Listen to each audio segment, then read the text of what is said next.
High School in 2013.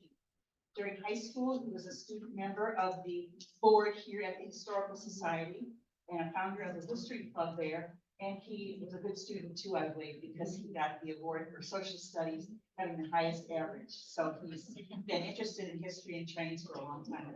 Alan graduated in 2017 from Cornell University, where he studied business. And then he went to St. Louis as a train master for the Union Pacific Railroad.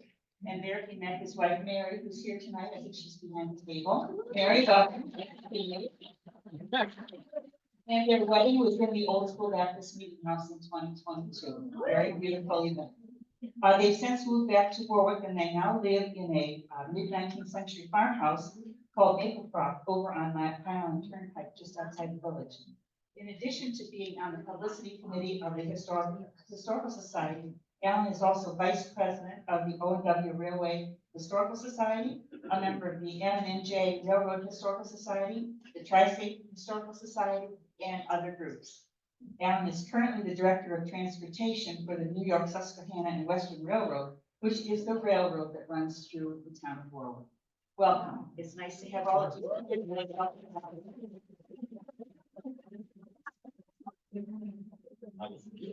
here you go. Thank you. Somebody can get the left 3 lights right behind. She's got it. So frankly, I'm old poop. That's Little much. dark. You want to move? Get the back light if you could. I can do the back one. The back light. Yeah, I don't have to get the back. Yeah. How's that? I think you can still see it with that much. Can you light. dim that one a little bit? I can push it right, yeah, dim it a little bit. That's as good as. Yeah, it keep. is. Okay. Ooh, there we go. So if you haven't had your annual eye exam, this is an excellent opportunity. Frankly, I didn't expect to have this many people here. Most of my. You're welcome. Okay. Thank you, Mary. Anyway, the working title for this one is Whistles in the Warwick Valley. My name is Alan Hell. This picture, just to start off, this is from the collection, right? We found this picture right in the archives here. This is a 1908 built Lehigh and Hudson River Railway Camelback, stopped right there on Railroad Green. So some of you may be familiar with the location. That's a bobber caboose. This is taken probably late teens, early 20s, if I were to guess. So that's just a little teaser.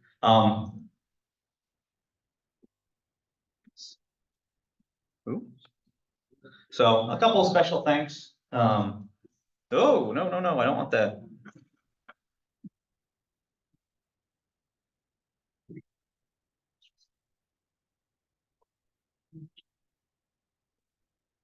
Click out of this.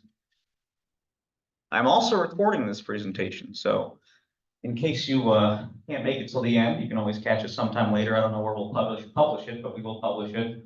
So some special thanks, obviously, the Historical Society of the Town of Warwick for hosting us.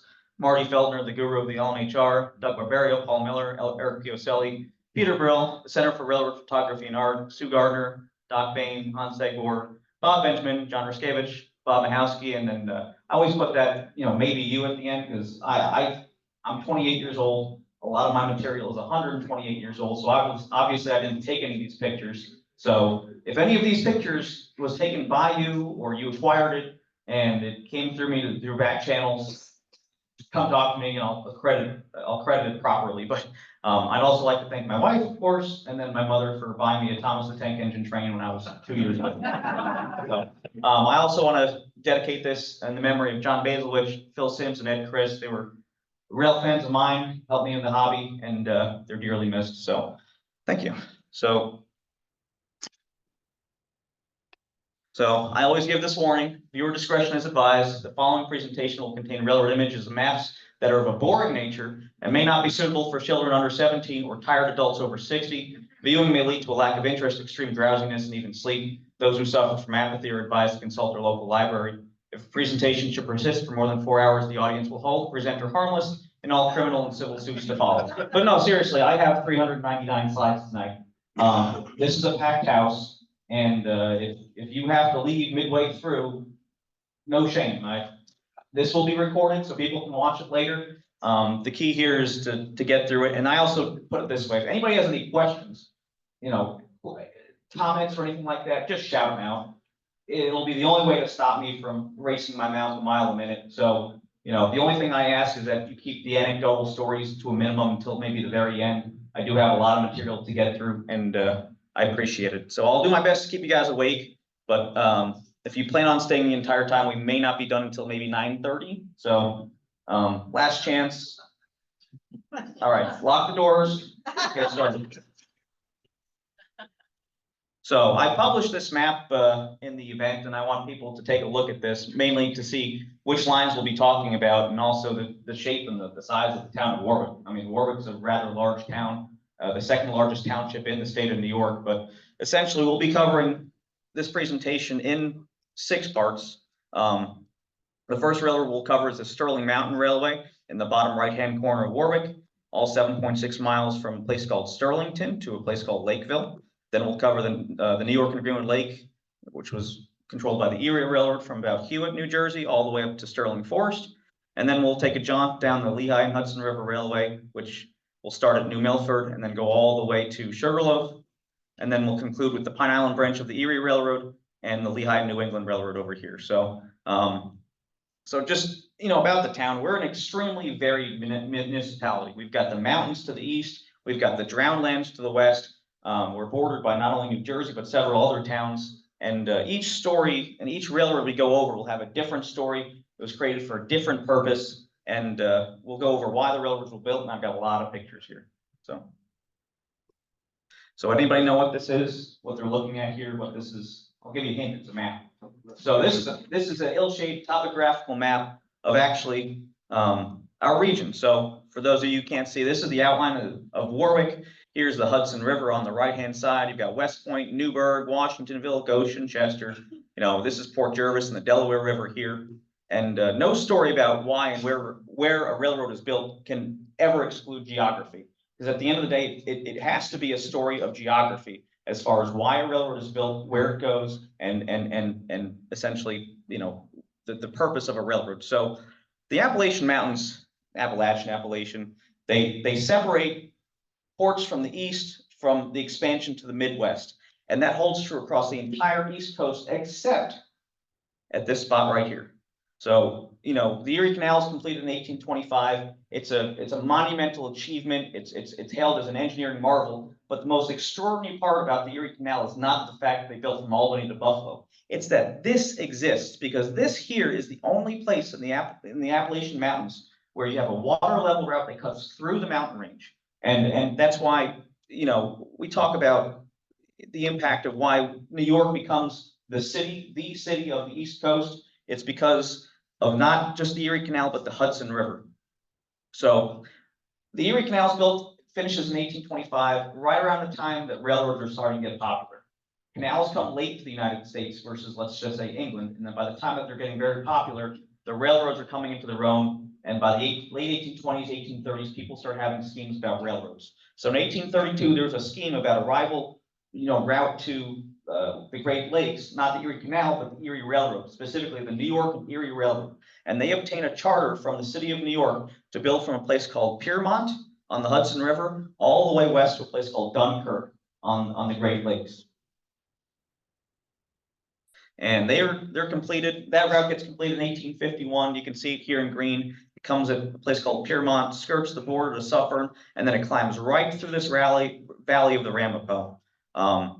It reaches Monroe by 1841, Chester by 1842, Middletown by 43, Port Jervis by 47, and by 51, it's all the way to Dunkirk.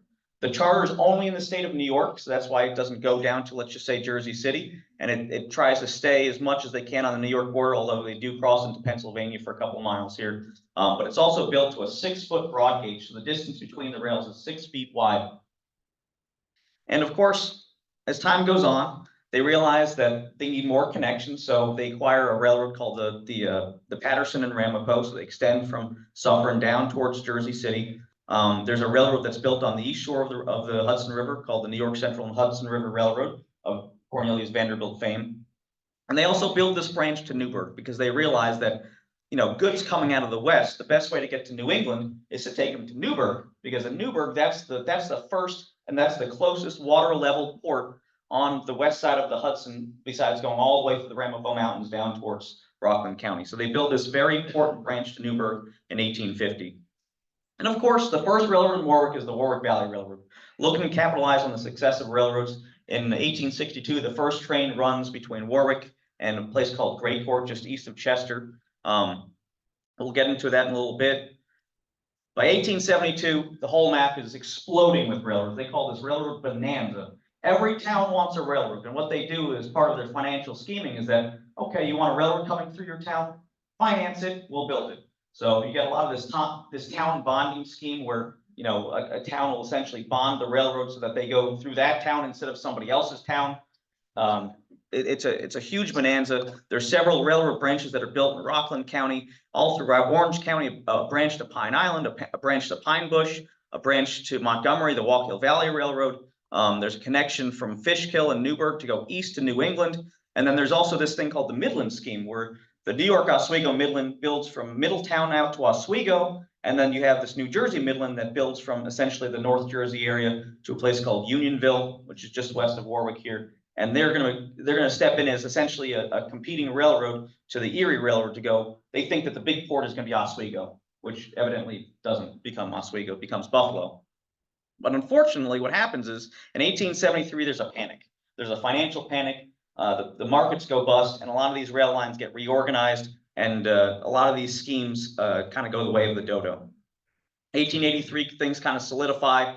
The Warwick Valley is merged to form the Lehigh and Hudson River Railway here in blue. They also run from basically Greycourt here all the way down to Belvedere on the Delaware River. The New York Oswego Midland, it's reorganized after the panic of 1873 as the New York Ontario and Western. They build a branch to Cornwall here to connect with trackage on the newly completed West Shore. So they've got another railroad that goes along the West Shore of the Hudson. And then the New Jersey Midland becomes the New York Susquehanna Western. They build a branch. They go all the way to the Delaware River here. And then you have the Greenwood Lake and Montclair, later the New York and Greenwood Lake, that is under the control of the Erie, but they build a branch up to the mines here in Ringwood, and eventually they build a branch that reaches the lake here at Greenwood Lake, and we'll talk about that one.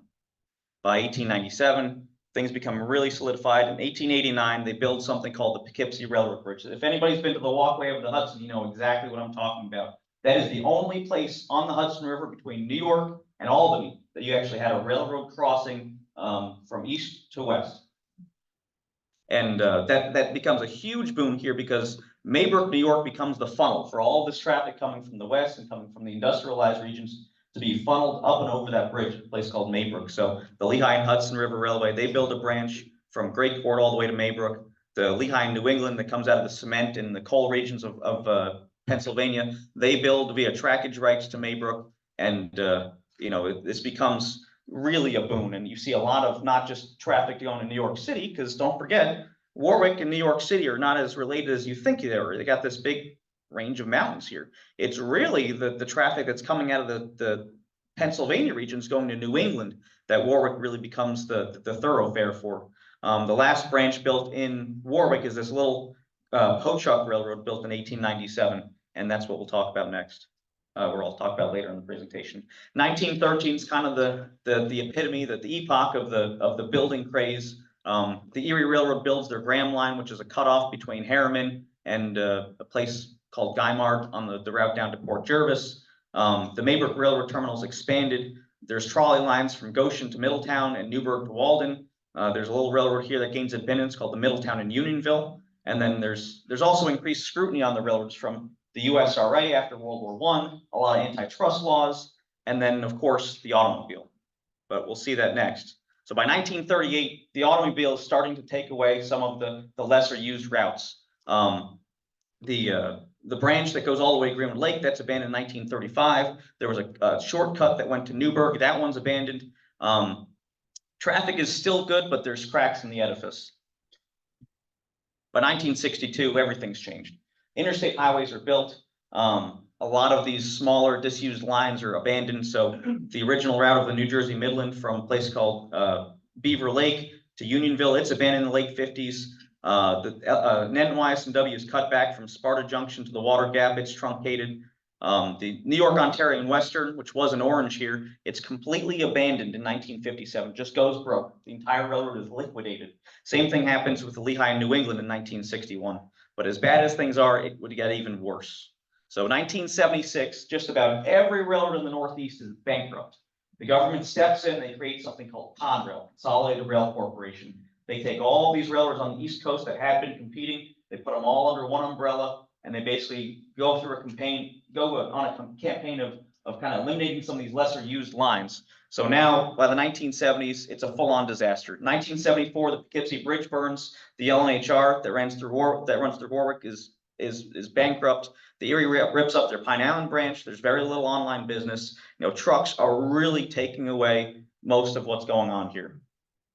So after Conrail, the only two lines that are independent in this entire picture is this little Middletown and New Jersey Railroad and the New York, Susquehanna, and Western, but they're not doing so well either.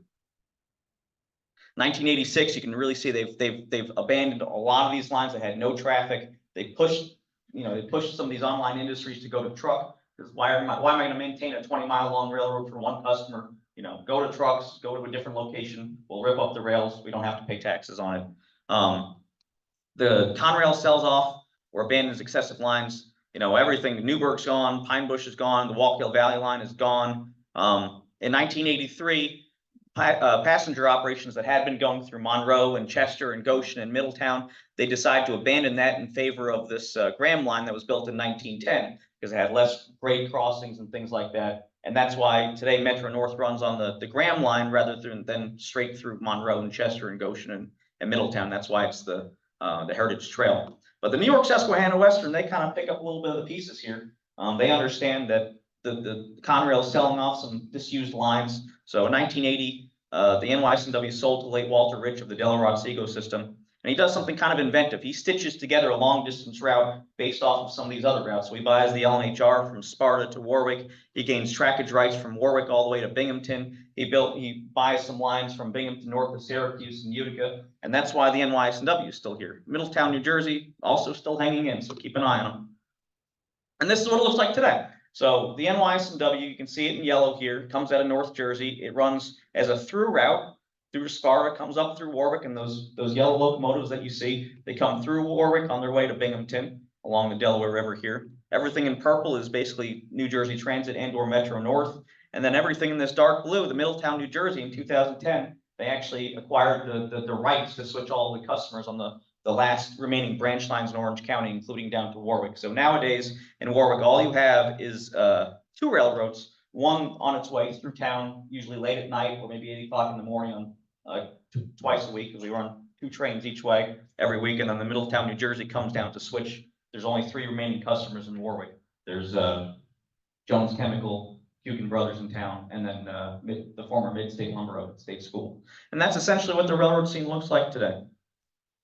So going back to this map, of all these rail lines that existed in the town of Warwick, there's only one that's left, and it's this one right here. But we're going to start in this little corner of town right here near Sterling Forest, which most people don't think of this corner as part of the town of Warwick, but it is. And it was this little corner that has a very interesting story. So here's a Sterling Mountain Railway.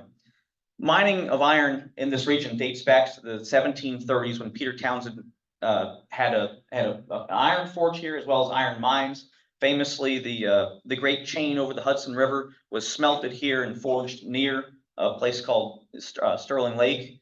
The area was actually completely deforested to make charcoal for this iron blasting process, because you had to, in order to smelt as hot as you had to be, you had to make charcoal. Just burning wood wouldn't have done enough. But in 1864, the Townsend family sells their interest in the Sterling Iron and Railway, sells their interest to the Sterling Iron and Railway Company. There's a lot of big-time backers that include Thomas Scott, who's the president of the Pennsylvania Railroad, and they kind of consolidate a lot of the mining operations in the area, which had been sparse and disconnected, into the Sterling Iron and Railway Company. So, the goal here is to bring irons from these mines to the blast furnace for use in making iron, steel, and even cannons. It's 1864. The rail line isn't completed until 1866, but they would be in use up until the line was abandoned, and we'll get into that. I also want to thank Doc Bain a lot with the help of this. He's president of the. Are you president? President of Friends of Sterling Forest. Thank you, sir. So generally, this is a map of the Sterling Mountain Railway as it existed in 1878. It met with the Erie Railroad at a place called Sterlington, just south of Sloatsburg.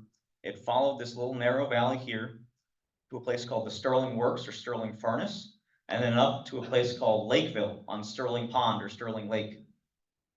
In 1866, the railroad opens. It's a lot of two-axle little carts being shuttled between Lakeville and the Sterling Works, because this was a blast furnace and these were the mines were. So you just took the raw iron ore and you took them to the blast furnace and they'd make iron pigs and then you'd ship them out from there. But there was also furnaces at other places like at Greenwood, at Ramapo, and Long Pond Iron Works, of course.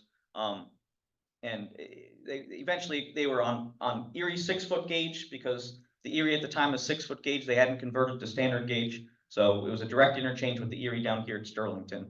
And, you know, the other thing I should mention is that it wasn't just to bring the iron ore to the market or to the furnace. It was also to bring anthracite coal to the smelters. So it was actually a two-way trip. It wasn't just loads going down and empties coming back. They were bringing back anthracite coal, which was a very, very important resource in this region.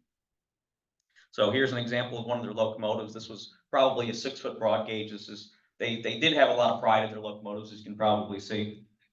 Here's another example. You know, these are in modern day terms, these are very dinky looking locomotives. They didn't go very far, but the grades actually between Sterlington and Lakeville was quite a grade.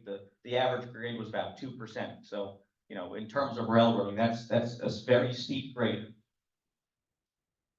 So another couple of photos of what their locomotives look like. This is what they call a 260 wheel arrangement. So it's got 2 pilot wheels in the front, 6 powered wheels in the middle, and then nothing underneath the cab of the locomotive. Another informal scene, just hanging out in front of their locomotive. I always like these kind of impromptu scenes of either the crew or people that came by. And then this, of course, they only had 1 passenger car in their entire history, according to the records. The fare was about 15 cents if you wanted to go between Sterlington and Lakeville, which unless you were working at that mine, there's probably not a really good reason for you to go there. So they only had 1 passenger car for the whole history. So let's take a look along the line. We're going to start here in Sterlington. So just to give you an idea of where this is near a place called Auntie L's. If you're driving on 17 heading south towards Suffern. And this is where they met the Erie Railroad, which at the time was at least 2 tracks. They came in from here. There was a turning Y. If they wanted to turn the locomotive around, they just dipped this way, and then back out that way. That's a way to turn things around. There was earlier a turntable here. That's where they take the locomotive and just like a record player, they spin it around and then face it the opposite way, because this was the end of the line for them. But there was a modest passenger station here, as well as their main offices, and then they rebuilt the one here. But take a look at this scene, and then this is what it looks like today. So, you know, if you're driving to Sloatsburg or to Tuxedo on 17, you're going north. This road right here is called Sterling Mine Road, I believe. So it comes off right here and then goes west. And the railroad right of way, the station would have been right here, and then the right of way would have skirted this right here, goes through this road. I believe it's called Juliet Road, and then it basically follows the road and all the way to Eagle Valley. This is another picture of the station. You can see the station sign, Sterlington. There's the water tower to put water in the steam locomotives. A couple of bicycles here. Another early 1910s photo. This is from the Erie looking at the station. This building would have been not only the station, but also the sort of the general headquarters of the railroad. Not a very large operation, as you can probably tell. And then this is the station that replaced it. Didn't completely replace it. They still use the other station for headquarters, but this is a very fancy station that they built in 1911. This station lasts up until the 1960s before it burned. And here's a Sterling Mountain Railway locomotive in front of not only the old station right here, but you can also see the new station back there. So if I was coming up from Jersey City and I wanted for some reason to go to Lakeville, New York, I would have taken the train to Sterlington and then got off the train and transferred to the Sterling Mountain Railway. So let's follow the line a little bit. Like I mentioned here, here's Orange Turnpike, you know, Old 17. This is Sterling Mine Road, and this is approximately the route of where it goes. So, you know, right across from Auntie L's, that's where it tied into the Erie. And then if you drive on Sterling Mine Road, you're darn near on the right of way. It's been a little bit obliterated, but you can still see some traces in certain places. Up the line a bit was a place called Eagle Valley, also known as Summit. So this right here is the Tuxedo Club golf course. this is another way of looking at, this is what they call a hill shape map. It really brings out some of the topography and some of the features, which is how it's a really good way of tracing old right of ways, because if you know anything about looking at old train tracks, there are no straight lines in nature. And odds are if you see a very manicured, straight, elevated line, it was probably a railroad. So that's exactly the route that it came through here, went right through the middle of the golf course. It's been completely obliterated by this housing development, and then this is the way to Lakeville. The next station on the line was a place called Sterling Furnace. It was also known as Moorhead for one of the early directors of the railroad, but this lake was actually created in 1955. It would not have been here during the railroad. Not to be confused with Sterling Lake. This is Sterling Forest Lake. It was home to IBM, North Shore, NYU, and of course the Jehovah's Witnesses are here now. We're now crossed into the town of Warwick from the town of Tuxedo. So again, here's the right-of-way curving through, and there's still a lot of remnants of this right-of-way if you look at it. So this is, in brief, this is what you're looking at here at Sterling Furnace. This is where we cross into the town of Warwick. This is the last actual iron furnace on the line. After this closed in the mid-1890s, the Sterling Mine Railway was solely to bring ore, iron ore, to other smelters located at other places along the line. And now we're going to follow the right-of-way from Sterling Furnace all the way to Lakeville. So Doc took a couple of these photos. You can see very clearly how the right-of-way goes through. You can almost lay tracks here right now. I mean, it's very clear. They've used this right-of-way for a power line now. But it essentially just follows. If you drive on Long Meadow Road today, between the former IBM complex and up towards the headquarters of the Sterling Forest, you drive pretty much alongside the right-of-way the entire time. Now finally we've arrived at our terminus at a place called Lakeville. This was a hamlet in the town of Warwick, and at show of hands, anybody from Lakeville? No, I didn't think so. Note the number of buildings here. Today, this is essentially what we would call a ghost town. There's not, there's a lot of dwellings here. At one point, there were 500 people that worked in or around the mines here or other mines, and this was hard work. This was usually immigrants or other unskilled laborers coming over from overseas. They put them right in the mines. They're mining iron. It's a dangerous job, and this is all happening right here in the town of Warwick. And of course, the good people of the village of Warwick had to send some of their own people up there. So if you can read this, this is a receipt to Charles V. Sanford, who was a reverend in the town of Warwick, and they paid him $50 to count preaching at Lakeville Sundays in August, extra work as per bill attached. So I don't know exactly what route he took to get to Lakeville, but evidently amongst the needs of, ice, milk, food, water, provisions, well, we also need to have religion as well. So this is generally the end of the line. If I go to the left here, this is going towards Lakeville. This is one leg of the Y here, because again, this is the end of the line. You need to turn the locomotives around, so they would have came this way, backed up this way, and then pulled back down this way. Note the loaded ore cars coming from Lakeville heading to Sterlington, sitting on the right. And this is post 1918, but I'll explain that in a little bit. So this is looking from the top of the Crusher House, looking south. The lake is behind us. And you can even notice they've got a little narrow gauge tramway here to move stuff around just in the complex itself. But this is a busy operation around the turn of the century. You can zoom in here. This boxcar right here would have been the passenger station. So Spartan accommodations at Lakeville for sure. Another pretty rare photograph, probably taken around 1918. You can see the railroad crossing danger sign here. There's no other form of protection. This is another, you can see the little ore carts here that they're taking out of the mine. They might dump them from the ore carts into larger cars, standard gauge cars. These would have been narrow gauge, so the distance between the rails might have been only 3 feet versus standard gauge, which is 4 foot, 8.5 inches. They've also got a shack here, which if you can read, it says, danger explosives. So again, a very dangerous operation. So in 1918, after years and years of being under the control of the Sterling Iron and Railway Company, they're sold to this Ramapo Ore Company, who has delusions of grandeur that, right at the tail end of World War I, they're going to need iron. They're going to take iron out of these hills. They're going to take them. They're going to turn them into steel from munitions, you name it. And it was a little late for the World War I boom, but they do a lot of upgrades on the line. They upgrade all of the rail from a lighter 56-pound rail to a 60-pound rail. There's new company buildings, company houses. And a lot of money went into this. So you can see they built new company houses. These would have been where the workers would have essentially lived. This is the offices of the company. You know, there's a communal house here. You know, a company store. Now this is truly a company town. This is that crusher house that we were seeing before, because the iron ore that comes out of the mine, they have to crush it, put it in rail cars, and then that's how they transferred it from, you know, from the mines to the smelter, was in that crushed ore. Another very busy scene here, and you can see it's a hive of construction and activity. Of course, this wasn't to last. This is again looking here at Lakeville. Another nice construction scene.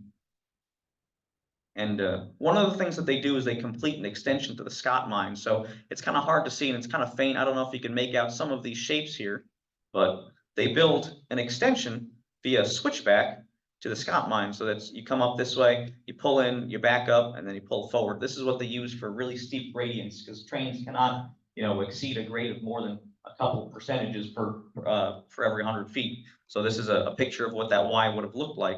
Pull down this way, shove back this way, and then pull up the other way to get to the Scott mine. And then the Scott mine was the very end of the railroad in terms of where they were pulling ore for. This is a pretty early view. Again, note the dual gauge of the trackage here. So they would have had carts and regular standard gauge cars on this line. And this is them building the head of the Scott mine. And this concrete shaft is actually still there today. So if you drive down Long Meadow Road, you may notice this, and that would have been the very end of the railroad line. But of course, things were not to last.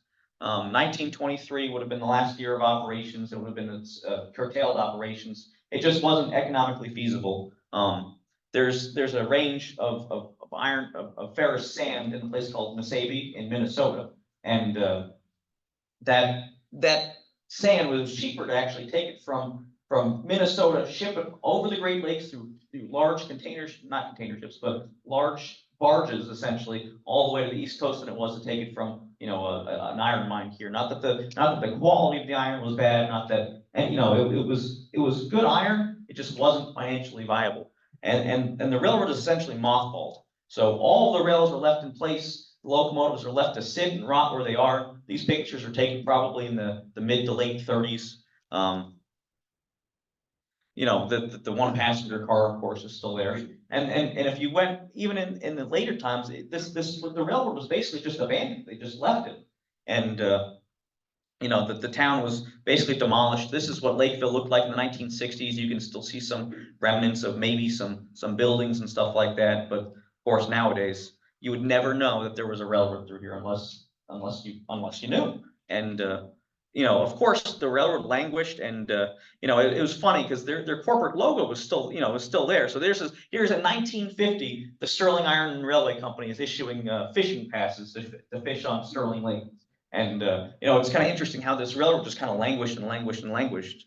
You know, 27 years out of the railroad business, they're still issuing fishing passes. And this is the station at Sterlington in 1950. As I mentioned, it burned in 1963 or 1960s.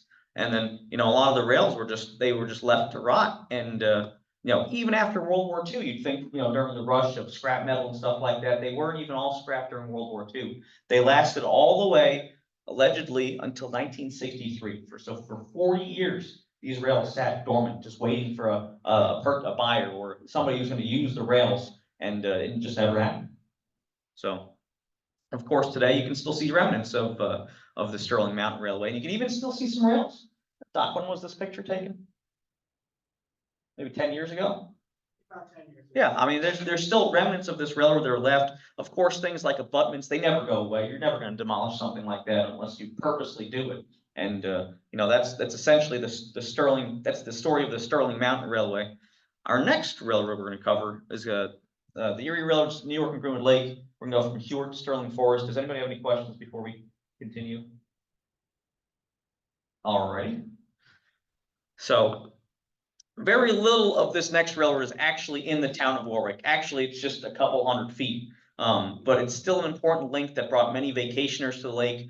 It's also the only station in the town of Warwick that you could have basically brought you directly to Jersey City. So if you got on a train, it's the only train that would have taken you direct without any kind transfer to a different station. So here's a map here. You can see on the left, this New York and Greenwood Lake started its life as the Montclair Railroad in 1867 during the railroad boom, and it basically connected Montclair to Jersey City. And like most other railroads, it fell into financial ruin after the Panic of 1873. So it was bought up at a sheriff's sale by a man by the name of Abram S. Hewitt. And Mr. Hewitt, he happened to own a lot of iron mines up in this region here, a place called Greenwood.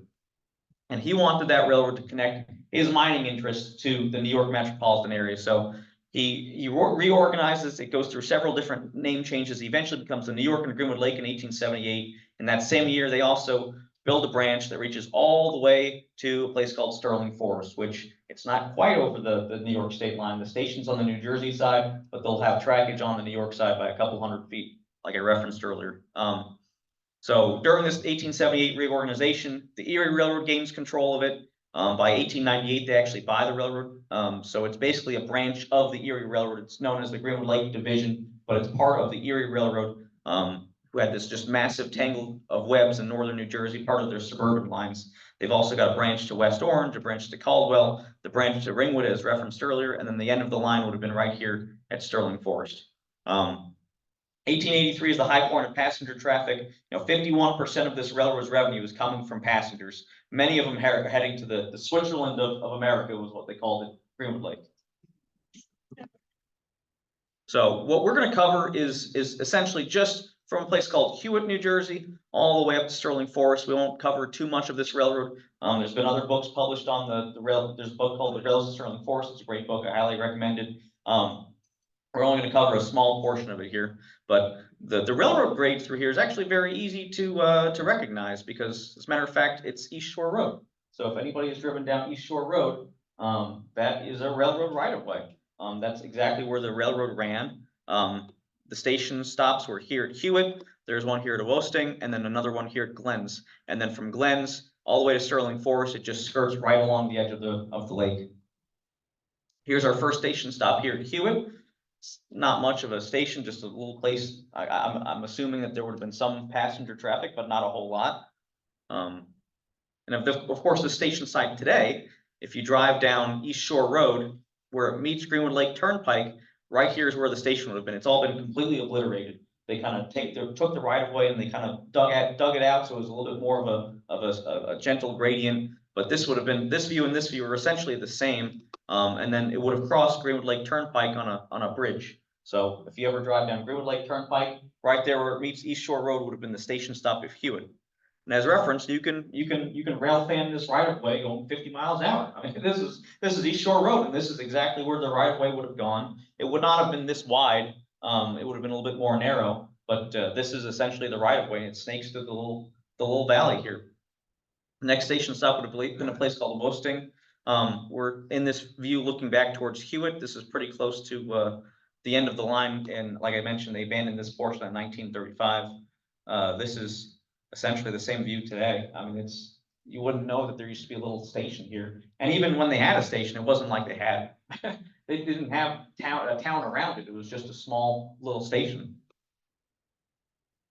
And then eventually off of the Woesting Road, it kind of comes off of the roadway and then it curves off towards the dam here. And that's what we're looking at here is the path diverging. But this right here is the intact railroad right of way now used as an access road. And you can see very clearly how this is a railroad right-of-way. I mentioned that there's no straight lines in nature, or at least no flat lines. So you can see right here, this is where the track would have been. It's on a nice curved embankment here. This here is the Wanakee River, and the headquarters of the Wanakee are right up here at this the dam at the east shore of Greenwood Lake. What a grade though? It's not terrible of a grade. It's not known for its grades. It was pretty flat. There is some gradient, it might be 1 or 2%. If you drive on East Shore Road, you can kind of feel it that you're slowly going up, but it's not like the mythical 3 or 4% grades that you might see out in Colorado or something like that. Thank you for the question.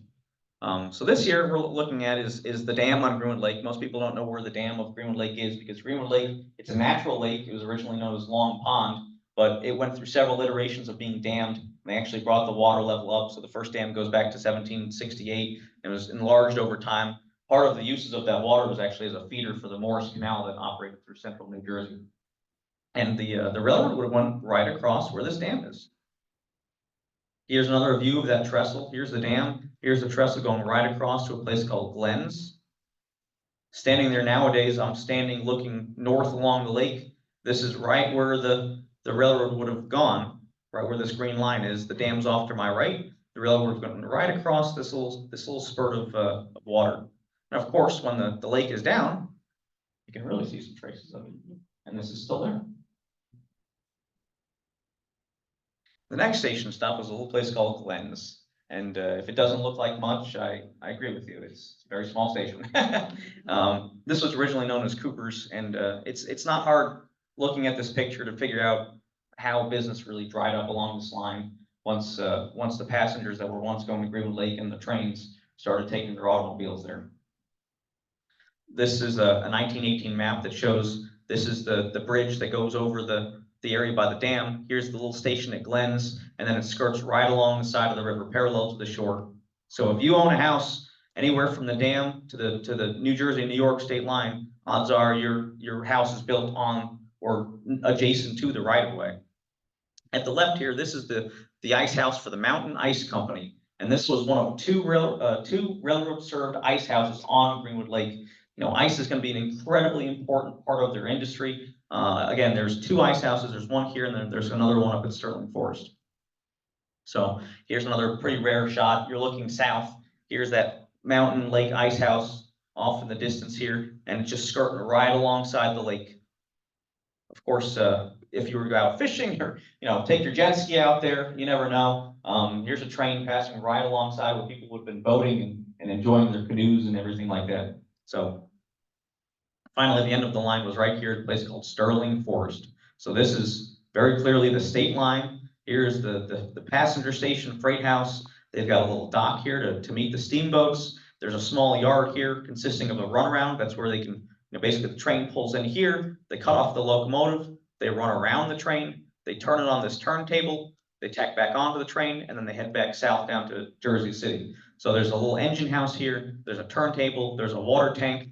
And then off to the left, out of the picture, is going to be where the ice house is. So this is that yard looking from the south, looking towards the station. You can see the station here. Again, this is the east shore of Greenwood Lake looking north. Here's the little engine house. The engine house was actually double-ended in the sense that you take the train through the engine house to get to the turntable. You turn it around, and then you bring it back out. Here's the water tower. And like I said, just a little tiny yard here. Maybe keep a couple passenger coaches, but not much to it. This is another great postcard view looking at the station. This is the Sterling Forest Station. This is the Sterling Forest Hotel. And right about here is the New York state line. I mean, it is literally feet from the New York state line. It would have been about a 2-hour ride from Jersey City up to Sterling Forest, but it would have been a direct train. And actually on Saturdays, because usually people had a half day on Saturdays, they'd run something called the Greenwood Lake Express, which was a direct train making only one stop at Wayne before it made it all the way to Sterling Forest. So a nice, really detailed view of the station. This is taken about 1910. And it was from right here that you could have gotten on a steamboat and either gone to the village of Greenwood Lake or to one of the many fine hotels located along the lake. You can see it's actually a relatively small station, but this awning is just so long. It gives the appearance that it's a much larger station.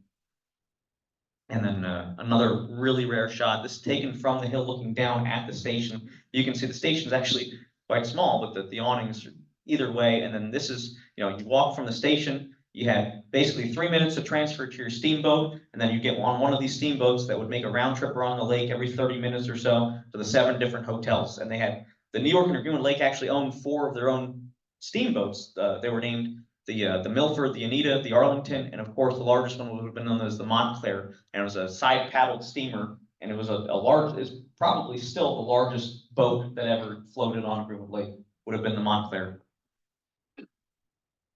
I just love the Victorian ladies walking up from the station. It's just a scene that it's timeless in the sense that you've got the recreation, which never really goes away, but it's just a takeoff in terms of, just doesn't look like it's nowadays. Another couple of great postcard views. This is a passenger station, but it's also bringing in freight. So you see a couple of box cars here. you know, if I lived in Greenwood Lake, sometimes the best way to get produce or get products would actually not come from Warwick, because I have to go over a mountain with poor roads and everything like that, but I've actually gotten it from the train station. And of course, you know, passenger traffic is really strong during the summertime, but in the winter, the ice is frozen over across the lake. And of course, you can take products to the Sterling Forest Station and then drive a sled over between the village of Greenwood Lake to the station, and later on you'd be able to drive a Model T. So today they would call this a true multimodal transit hub. You tie your canoe up here and you take, I've heard stories of people taking visitors on their canoe and showing them the lake. It was really, really a very popular place to be back in the days. Alan, is this near Emerald Point? Emerald Point, it's near like the Castle Cove. Yeah, it's right there on the New York, New Jersey border. If you take, I'm trying to remember the name of the road. Is it East Shore Road or, East Shore down. yeah, if you take East Shore down, right as you cross the New York, New Jersey line, that's it. And it's that state line is really a good delineation between, the stations right here. Of course, there's a gentleman sitting waiting for the station. The tracks are curving off to the right here, and they're gonna go towards that ice house. The trackage there is all 6 foot. No, I should mention, so in 1880, the Erie converted from broad gauge to standard gauge. And because the Erie fed so many other lines, or so many other lines fed the Erie, in 1880, all the railroads make the transition. So every picture you see here, with maybe one exception, is gonna be standard gauge, because there's not a lot of photographs before 1880. And all the railroads make the transition. Usually they did it in the span of a day or two. They would have all the materials lined up ahead of time. They'd have all the people located along the line, and then they would flip a switch. Basically, let's do it today. And they'd have everybody basically take that outside rail, move it in, the difference between 4 foot 8.5 inches and 6 feet. They tie everything down, and then lo and behold, you've got a standard gauge railroad. It was quite an endeavor. And most of the railroads in the United States did that around 1880. So the tracks here are curving off. They're going to go to that ice house. And this is that map expanded. Here's the station grounds here. And then you can see it's a couple hundred feet that they travel alongside, a little bit further inland from the lake shore. And then this is the mountain ice house here. And they also show a map of the north end of Greenwood Lake, of course, not to scale. So is there any special reason 4 foot 8 became standard gauge?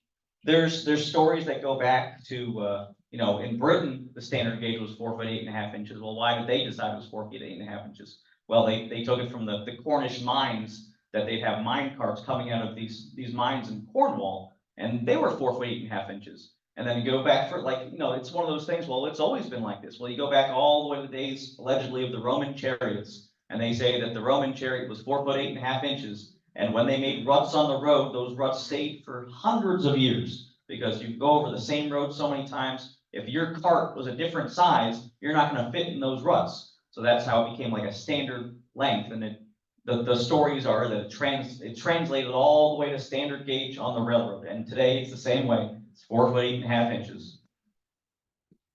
I appreciate the question. And so this is the ice house. This is another postcard view. You can see it's a huge structure.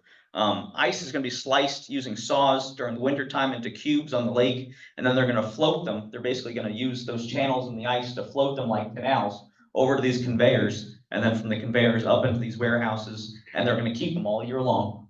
And that's how you get ice basically in the summertime. You put it under straw. If you have enough ice attempts to keep itself cold, and they're shipping ice into New York City directly from Sterling Forest. So we'll get into the whole deal about keeping milk fresh and things like that. You need some form of refrigeration, and ice is the name of the game. It helped to hedge a little bit of that seasonality. You can see here in this other view here, the conveyors are going to go up to the top of this ice house, and then they're going to be stacked in here, and it's going to be basically the entire inside of this building is a big ice cube, sliced into many small pieces, but it's cubed. This is a later on view. I'm not entirely sure of the fate of this ice house, but it didn't look like it fared very well. This is a colorized photo. If anybody knows what happened to this ice house, I think it either burned or they tore it down after the railroad went out. I'm not sure. And of course, this is shortly after the rails were taken up. Just as an overview, that the station would have been down on this side here, and then the rails So that ice house would have curved up this way, and then where Castle Cove is today is approximately the site of that ice house. So, passengers were a huge part of this economy, and they start taking their cars to the lake instead of, and taking the bus. As roads improve in the 1920s and 30s, as more people purchase automobiles, they're not gonna sit on some rickety train for 2 hours to get to Greenwood Lake. They're gonna take their time. It's a nice scenic route, and it starts taking a hit. The refrigeration and basically mechanical refrigeration eliminates the need for ice. And then the last train was run to Sterling Forest September 30th, 1935. The rails are torn up soon after. The line was truncated down to Erskine and then eventually to Midvale. And then today, there's very little of the Erie's New York and Greenwood Lake that actually remains. There's a small portion that remains between Montclair and Mountain View. And if anybody's ever taken the Montclair Boonton line, you actually go over a little portion of that on New Jersey Transit. But it's still known as, essentially, it was known for a long time as the Greenwood Lake Division, even though it didn't go to Greenwood Lake since 1935. So much of that south portion actually might become a trail. I've been told that I think the state of New Jersey bought part of that line from the Norfolk Southern, and they might turn that into part of a trail down towards like Newark and Orange and stuff like that. So, yeah. Of course, this is the station site today. It's doesn't look much like a station site. This was taken, I think, on Tuesday. And if you want to keep a boat here, can't take a train there, but you can park your boat there. So, any other questions before we move on to the next boat? Yeah. Go ahead. What was the final fate of the steamboats we were talking about before? A lot of them were scrapped. There's a story that the Montclair was used as a private residence, and then it burned. Well, allegedly burned. Do you know if it burned or it's still there? I think it's still there. There's rumors it might still be there, but I would highly encourage anybody to. This year, the Village of Greenwood Lake is celebrating their centennial, 1924, 2024. They're having a lot of events based on the history of Greenwood Lake. They publish it regularly, so if you want to learn more about the history of Greenwood Lake, I highly encourage you to go to one of their centennial events.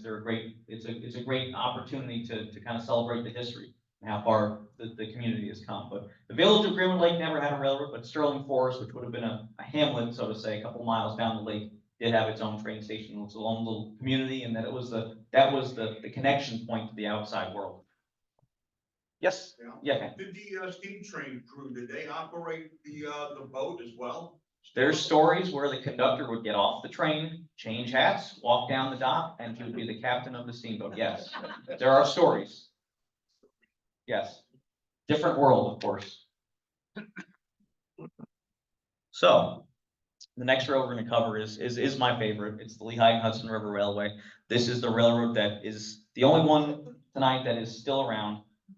This was Warwick's lifeblood, was the LNHR. The Warwick was the headquarters for the Lehigh and Hudson River Railway. It was a Class 1 railroad, which means you have to make a certain threshold to be considered a Class 1. The LNHR was a Class 1. It was a profitable line. And, show of hands, how many people here live in the town of Warwick?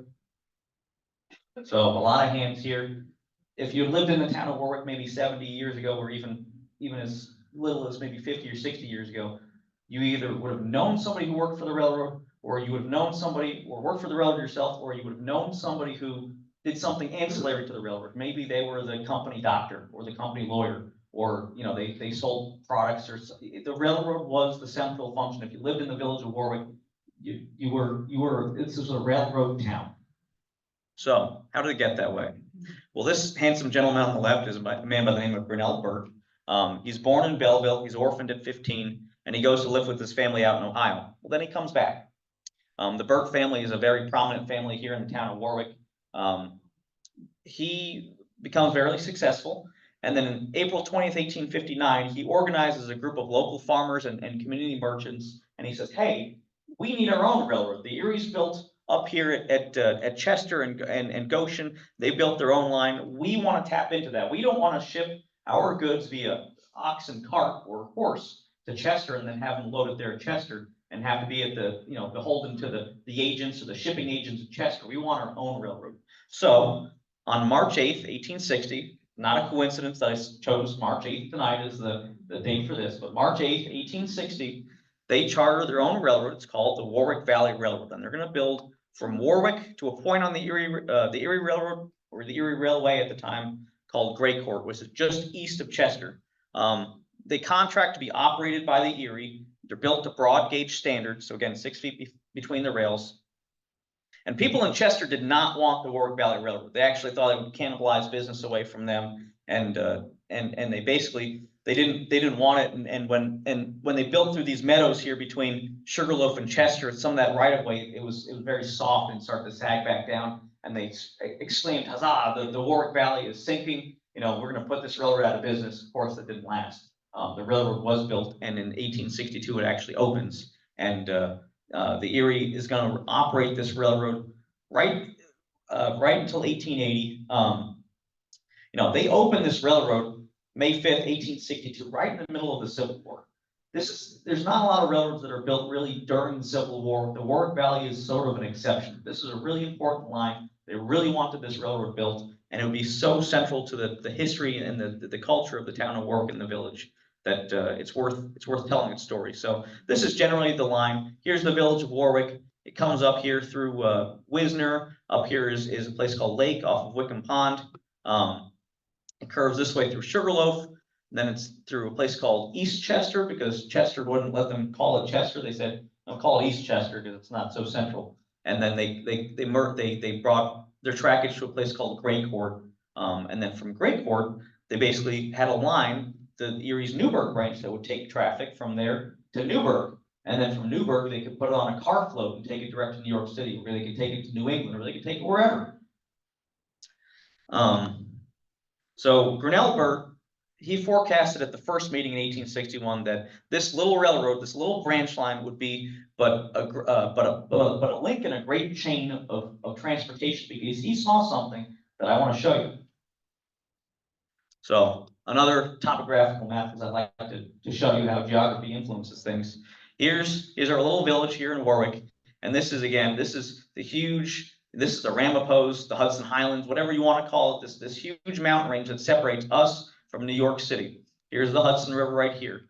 Notice that Warwick doesn't have a whole lot of mountains. It has mountains here and it's got mountains here, but right through here is this nice broad valley. And this is what he was looking at. This nice broad valley that we live in is part of what they call the Great Valley. So essentially down the entire spine of the Appalachian Mountains is this great valley that parallels it. So we were located in essentially the same valley as Allentown, Harrisburg, go down further all the way to Roanoke. And it's basically a flat, broad valley that I-81 pretty much runs through it nowadays. But this was what he saw. He saw that Warwick is going to be on this great chain of transportation coming from the industrialized regions all the way up into New England. And the goal was never to be a branch line. So in 1879, it's just a branch of the Erie, but he's got other schemes, and other people have other schemes. There's a branch, there's a railroad called the Sussex Railroad. They come up from Waterloo through Newton and Franklin, and they achieve trackage rights between Franklin and Hamburg, and their intent is to go all the way to the state line and kind of thwart what Grinnell Burt is doing. And that's in 1872. The panic happens, it doesn't happen. By 1880, he starts to build his chain. So the Warwick Valley Railroad goes independent in 1880. He gains independence from the Erie. They purchase their own 2 locomotives. They convert to standard gauge, and they build to the state line. They also charter this other railroad called the Wabeyondah Railroad, which is a paper railroad, to build from the state line all the way down to a place called McAfee. In 1880, he merges the Warwick Valley and the Wabeyondah.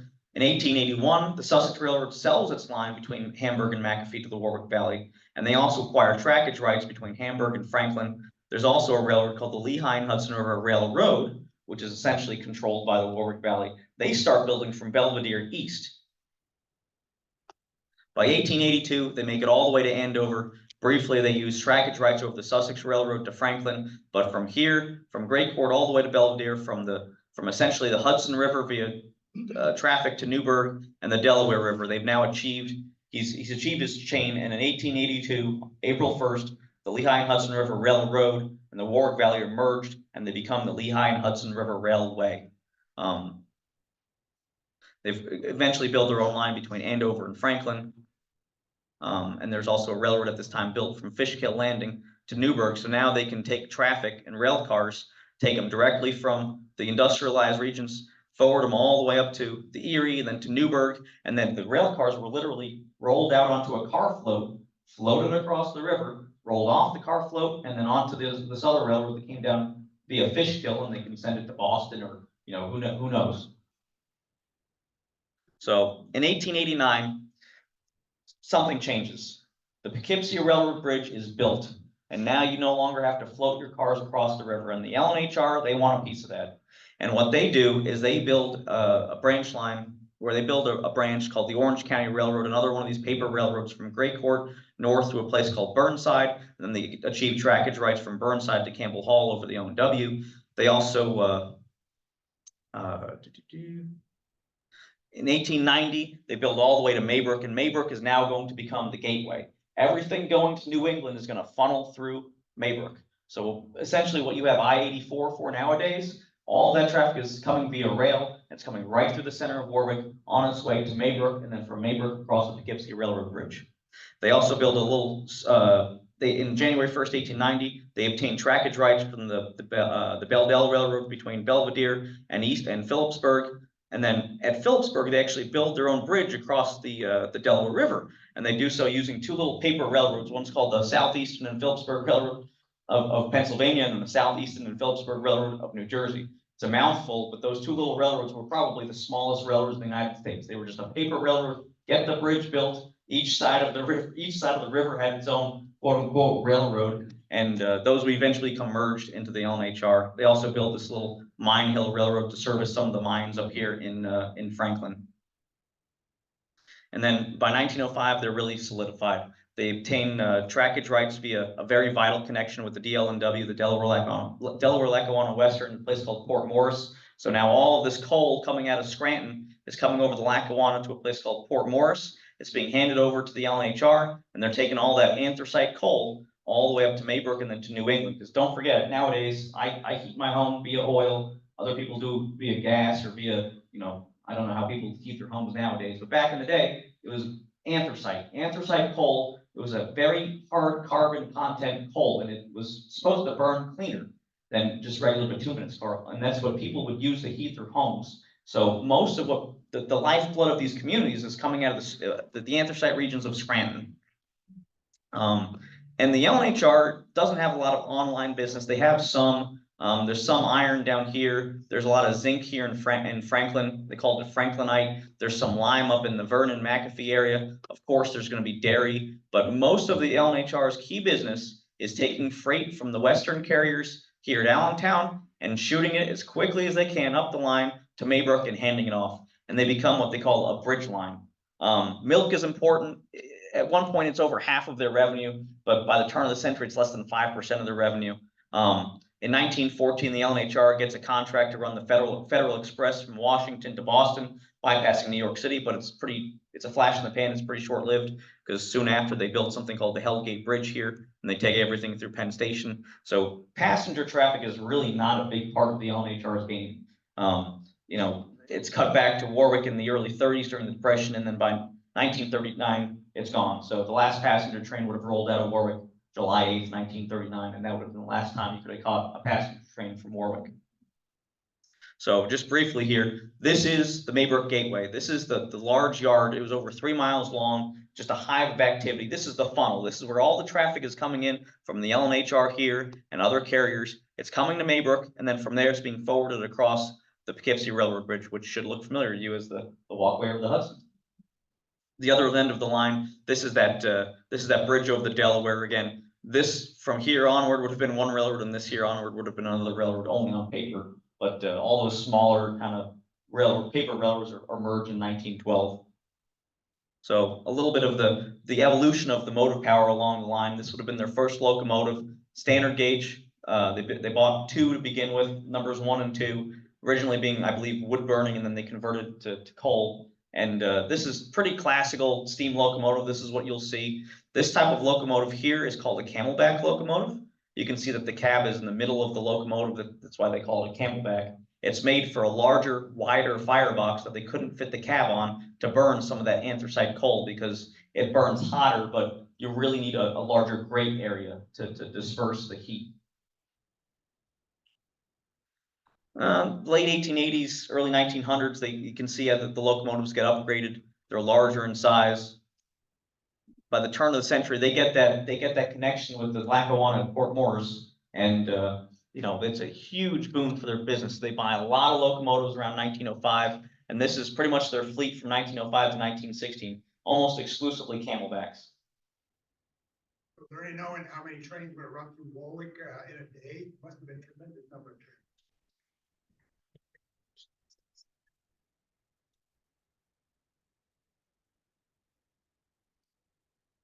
Okay. And I reminded if anybody needs to leave, you more than well, you know, you can leave at any time. I should reiterate that.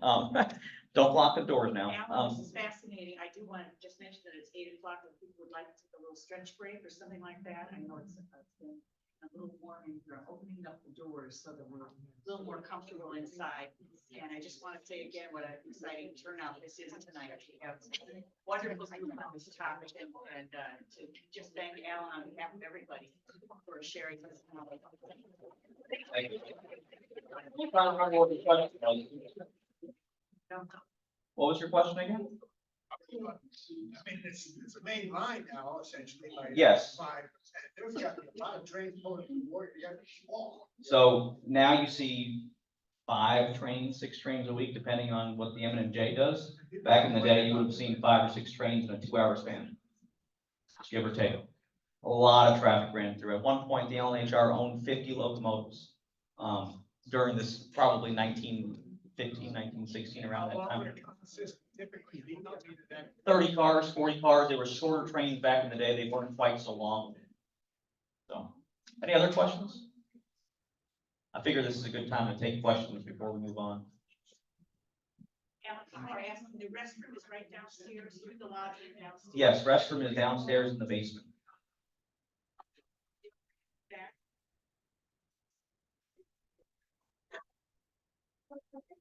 And if you are leaving, just let people who are standing know that your seats are now available.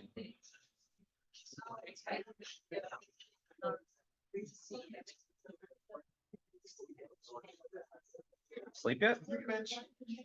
You sleep yet? Yeah. That's good. Yes, you have a question. A paper railroad.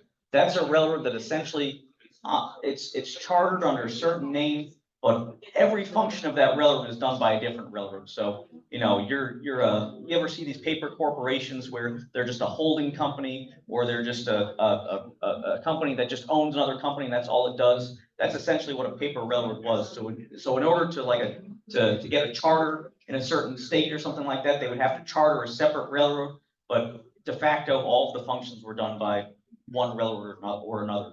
If that makes sense. Good question, though. Yes.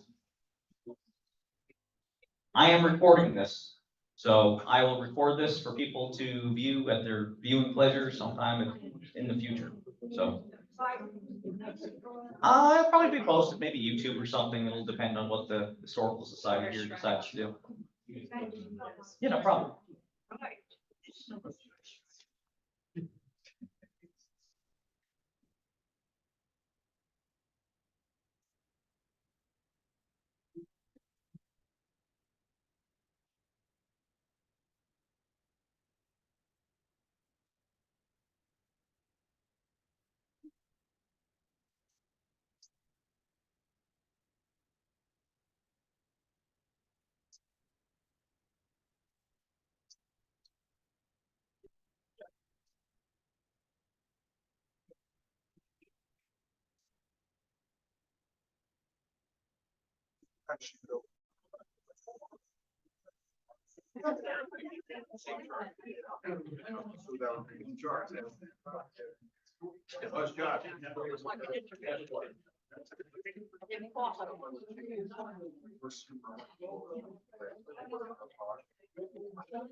You okay there?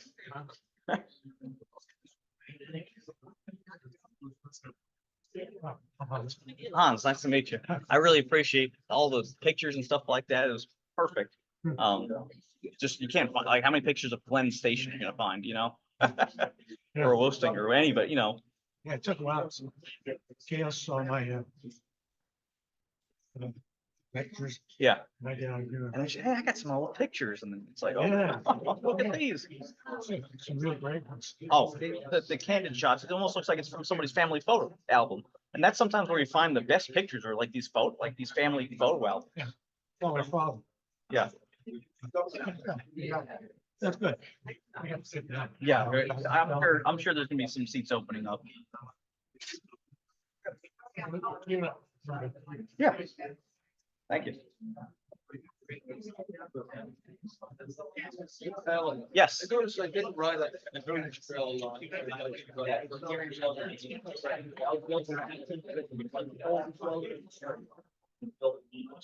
was the main line. We built the main line. The problem with the main line, the L road projects, as high repairs and stuff like that, they said, you know what? Even though the population centers are all in Goshen. So all these years I ride on it, I always see something like a speed marker. I don't think it's done. That's the milepost, that's the miles of Jersey City. Why Jersey City? That was. I always the end thought of the it road. was like Junction. That was the miles, that was the milestone. All right.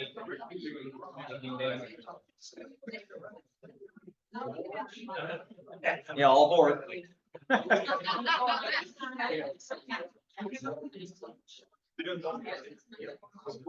All right. Let's hop back on the train here. I do have a lot of material to get through, and I don't want it to bleed over into March 9th. So.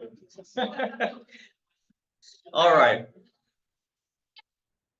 Thank you, Mrs. Hill. All right. So World War I comes around, and they have to upgrade their motive power, and you can see how the locomotive has kind of evolved. You get these standard cab locomotives; they're no longer camelbacks. The last camelback that the LMHR actually buys is in 1908. And then just to give you some kind of a contrast between the size of locomotives of 1925 and the ones from 1889, these locomotives have beefed up quite a bit. This is taken right here in Warwick, probably 1925, 1926. And then, of course, during World War II, this was the epitome of steam power. These three locomotives that they bought were the largest locomotives that they ever owned. These things would make 70-mile-an-hour speeds going through the meadows just south of Warwick through Vernon. I mean, this was a behemoth, and they were delivered in 1944, but unfortunately they didn't last very long because they were completely rebuilt in 1950, only to be scrapped a year later. Because 1950, what happens? It's the dawning of the diesel. The LHR in 1950, they buy 11 of these RS3 locomotives from the American Locomotive Company in Schenectady. 2 more follow in 1951, and from 1951 to 1963, give or take, this is what the motive power looks like on the railroad. You have 3 or 4 of these coupled together.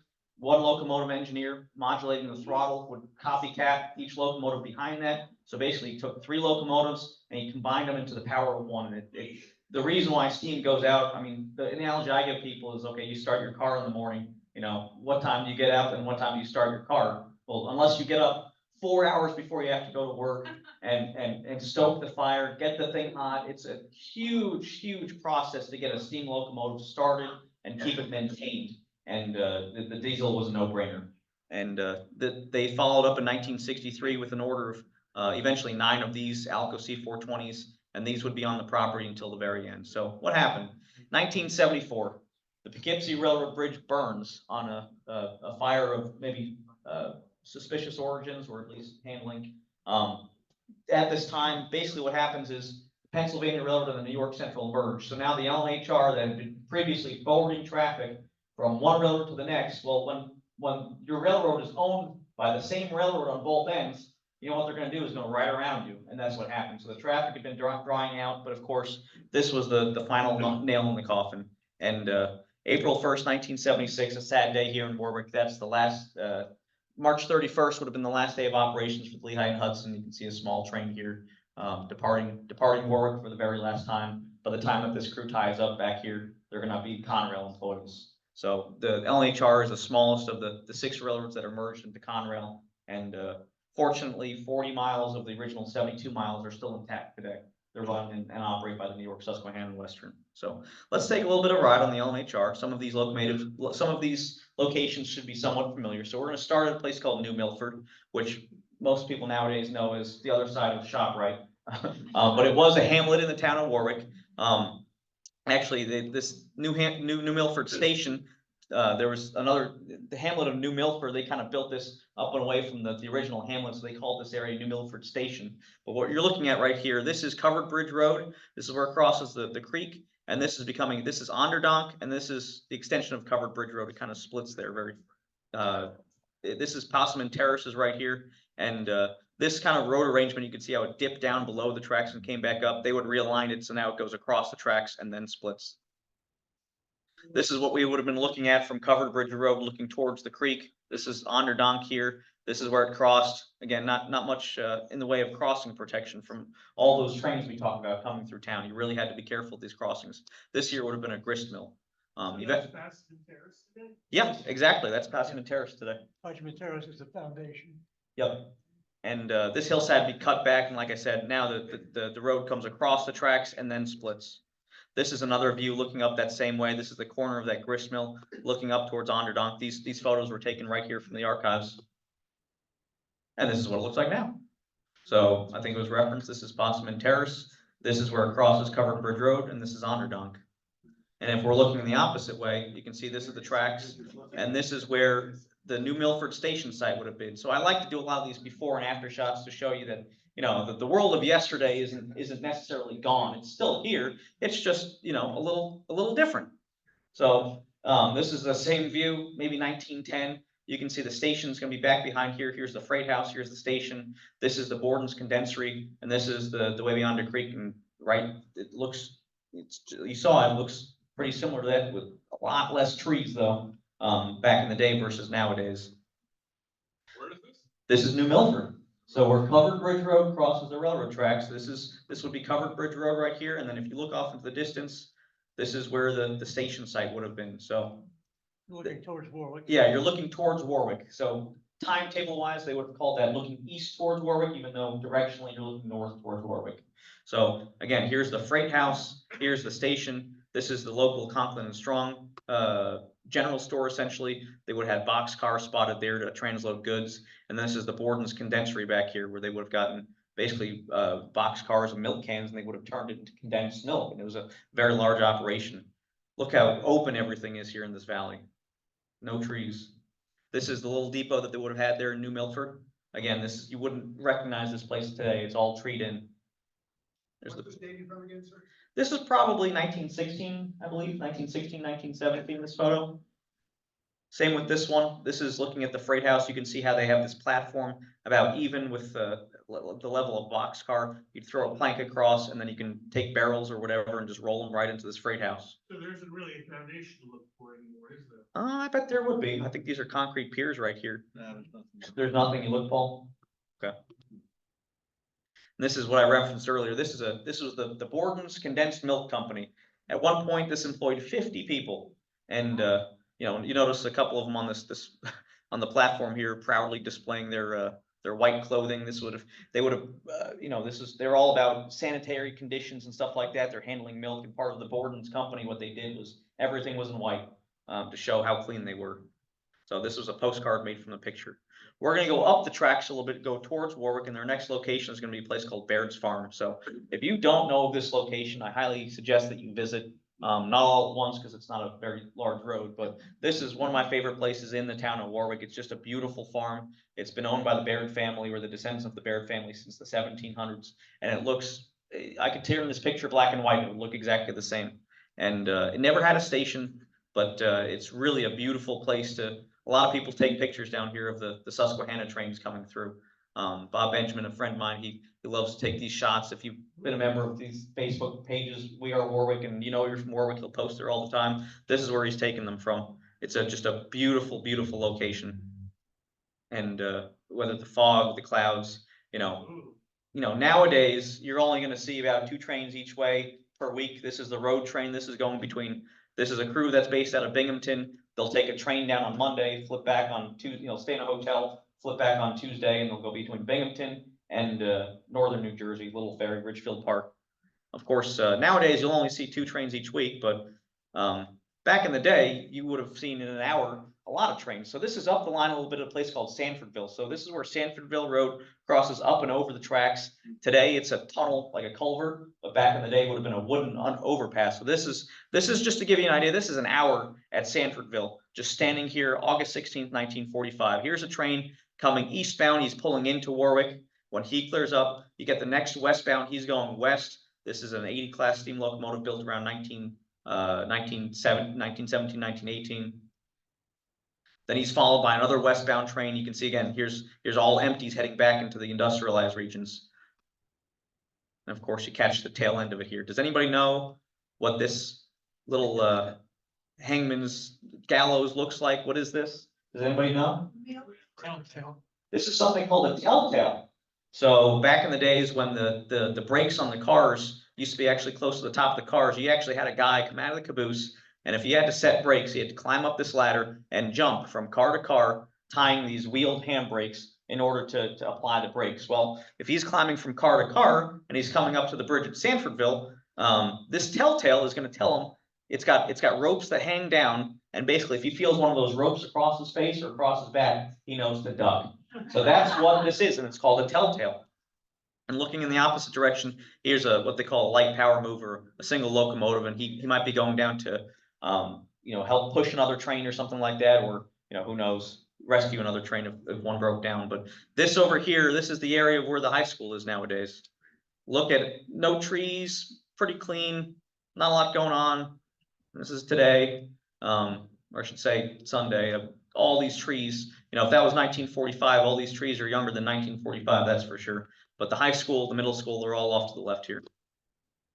And of course, looking the opposite direction, this is the first of 6 crossings that the LNHR is going to cross over the Webby-Under Creek in the town of Warwick. And this is looking towards Barrett's Farm, this is just back in this direction. So, approaching Warwick, we come to a place called Pelton Road. This is today's County Route 1, and this would have been the very west end of the yard. And this is, you can see all the tracks they would have had here. This is where trains departing to go to Allentown would have built their trains, doubled up 2 or 3 tracks worth of cars, and then departed going west. So this was a very, very busy place back in the day. Nowadays, not so busy, but this sign right here, Pelton, this delineates where the ownership changes from the NYS&W nowadays to the Norfolk Southern, currently being leased by the Middletown, New Jersey. So from this point up towards Hudson Junction, up towards Metro North, it's going to be controlled by the Middletown and New Jersey Railroad. From this point south to Sparta, it's the NYS&W nowadays. But of course, this would have been a place where you would have had a switchman or carman or whoever. This would have been a hive of activity in 1948 when this picture was taken. And this just shows you, in this same picture, this is taken from Pelton Road, which would have been a dirt road back in the day. Here's a train pulling into the yard. Here's a train waiting to pull out of the yard. Here's another locomotive that's it's a crew that's switching out cars here. Each one of these crews would have had a 5-man crew. This is a lot of people that are employed in the practice of basically taking cars in, switching them out for the different destinations, and then sending them back out again. And there's all sorts of things, whether it's the inspection of the locomotives, inspection of the cars, maintaining the right of way. So many people worked for this railroad. It was a vital part of the town. So here in Warwick, they had 3 railroad yards. This is the westernmost and the newest. It was called the River Street Yard, and it was built after 1905, 1907, giveabouts. After that connection with the Lackawanna increased a lot of their traffic. This is the main classification yard for the railroad. Everything going east towards Maybrook is pretty much going to go straight on through because everything's going to the same place, the Poughkeepsie Railroad Bridge. And then coming from Maybrook going west, a lot of times they pull in the train and then they'd have to switch it out to the different destinations. Some of these cars are going to go for one railroad, some of them go to a different railroad, and they'll switch it out based off what railroad. And then you'll have a crew double up the train and then depart towards Allentown. So there were 3 yards in Warwick. There's here at River Street. There's another one at Elm Street. There's one at South Street. We're going to go in reverse order of age because that's where we go further and further east. This is what the yard would have looked like in 1937. So there's 8 classification tracks here plus a 9th. There's a transfer table so they can transfer freight from one boxcar to another.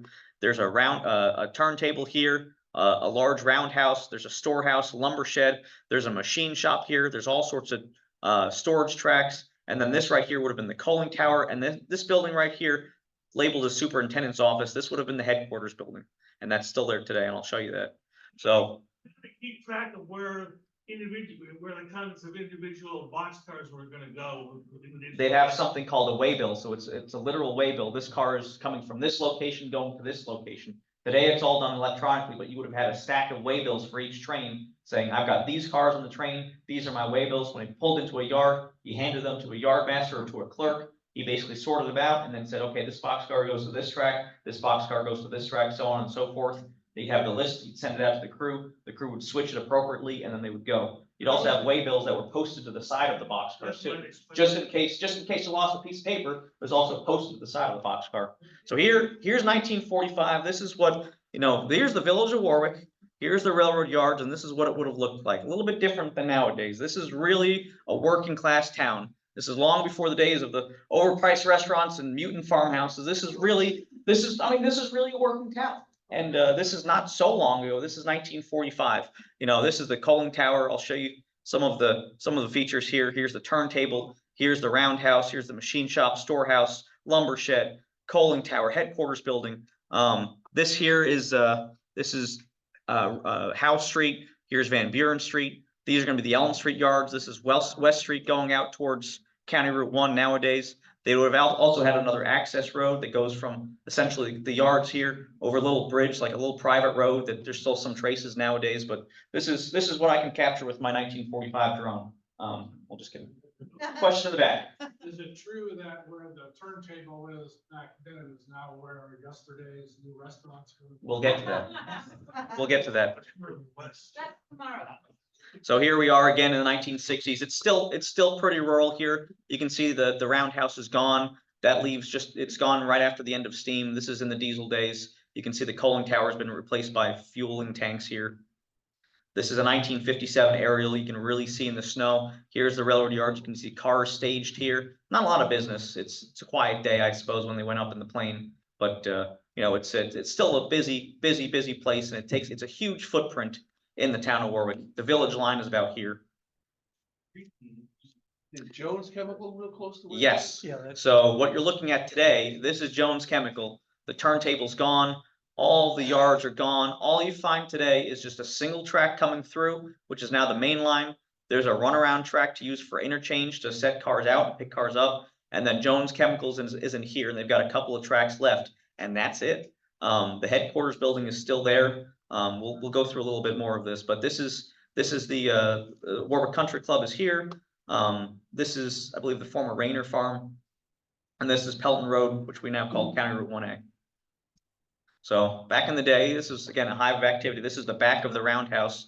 These would have been for the steam locomotives to vent some of the smoke and the steam. These are the water towers that would have been underground pipes to stanchions up along the tracks. They just they fed by gravity. This, of course, is the turntable in the roundhouse during the days of steam. Don't let the weeds here throw you off. This is a busy place. You can see all the tenders of all the locomotives that are being stored here. And then again, this is a turntable. You'd go from this little shack. There'd be a little 1 horsepower motor, and it would turn you around in a circle if you needed to go east, west, forward, backwards. And of course, the roundhouse didn't last forever. It burned November 18th, 1952, in a spectacular fire. Some of the railroad's oldest equipment, some of their really ornate passenger cars from the 1880s were victims of this fire. And after that, they didn't really need to have this roundhouse. They kept all the diesels in that machine shop that I'll show you in a little bit. But you would have had, this is just a hive of activity. Here's the coaling tower here. This is one of those massive 10 class locomotives that were built in 1944.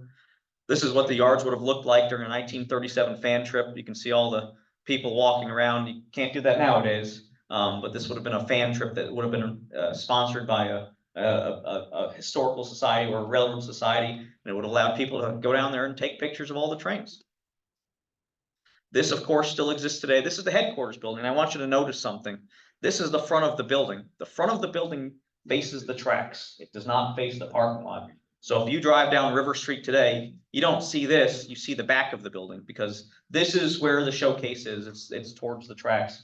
The dispatchers would have worked out of this office here. The superintendent, a lot of the clerks would have worked out of here. This is really the nexus of the railroad. This is a picture taken around the construction of these yards from the roof of that building. You're looking out towards, again, the turntable, the roundhouse, the coaling tower. you know, the mountains in the background. You're looking south towards Vernon, timetable west on the LNHR.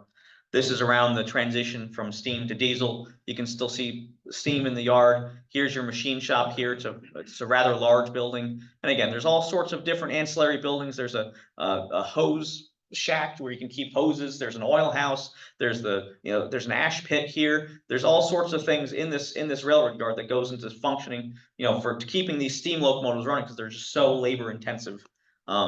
By the 60s, of course, they don't need all of that infrastructure. So the coaling tower is gone.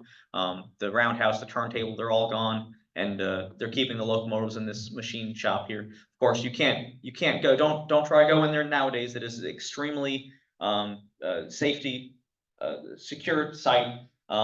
You will be stopped if you try to go in here today. And of course, this is what it looks like today.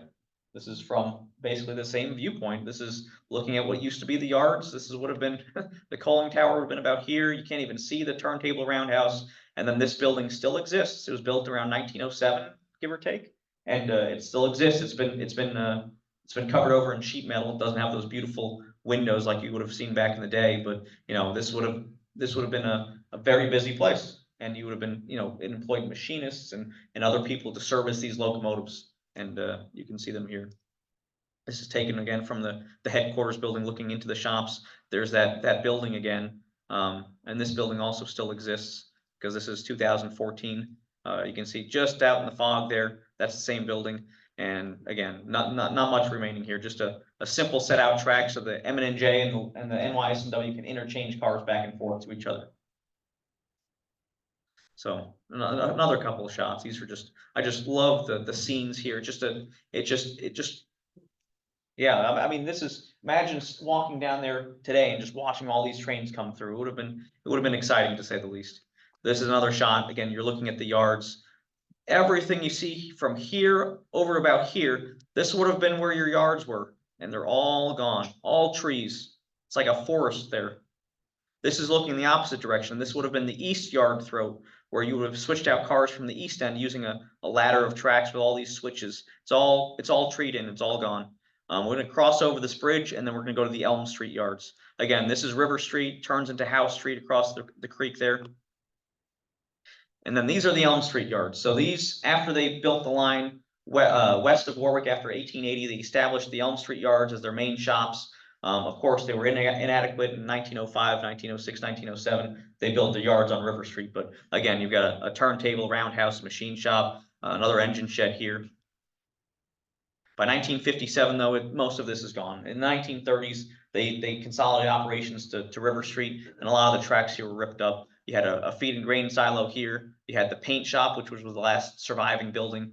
Did it burn? Or did they take it down? It did burn. They burned it. Yep, it burned. I think they had a basketball court in there one time. We played basketball. They played basketball in there.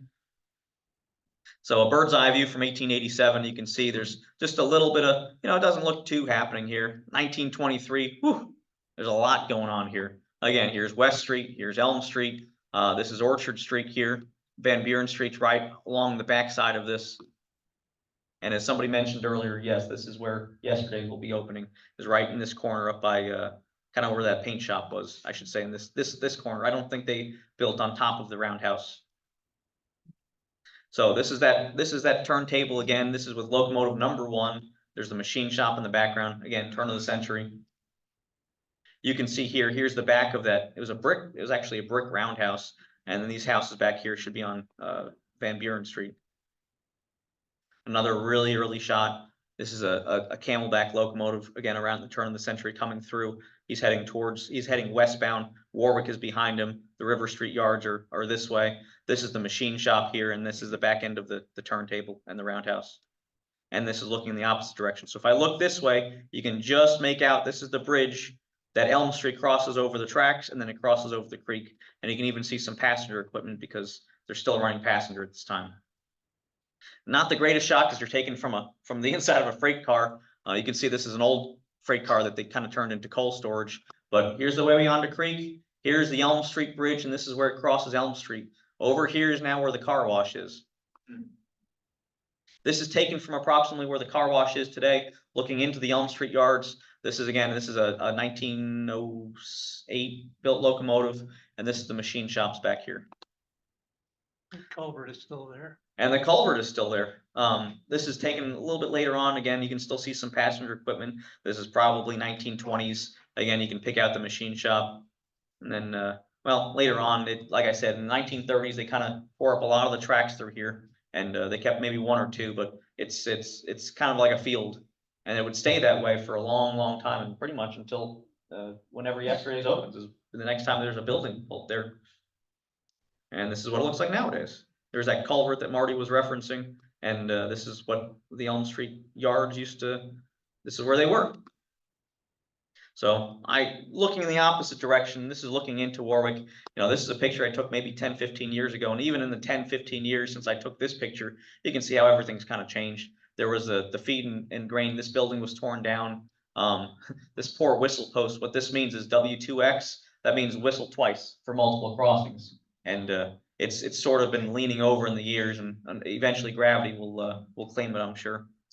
This is again looking towards Warwick. This is a fine gentleman who's posed for the camera here in front of his Camelback locomotive, and you would have had, this would have been a common scene on the LNHR back in the day.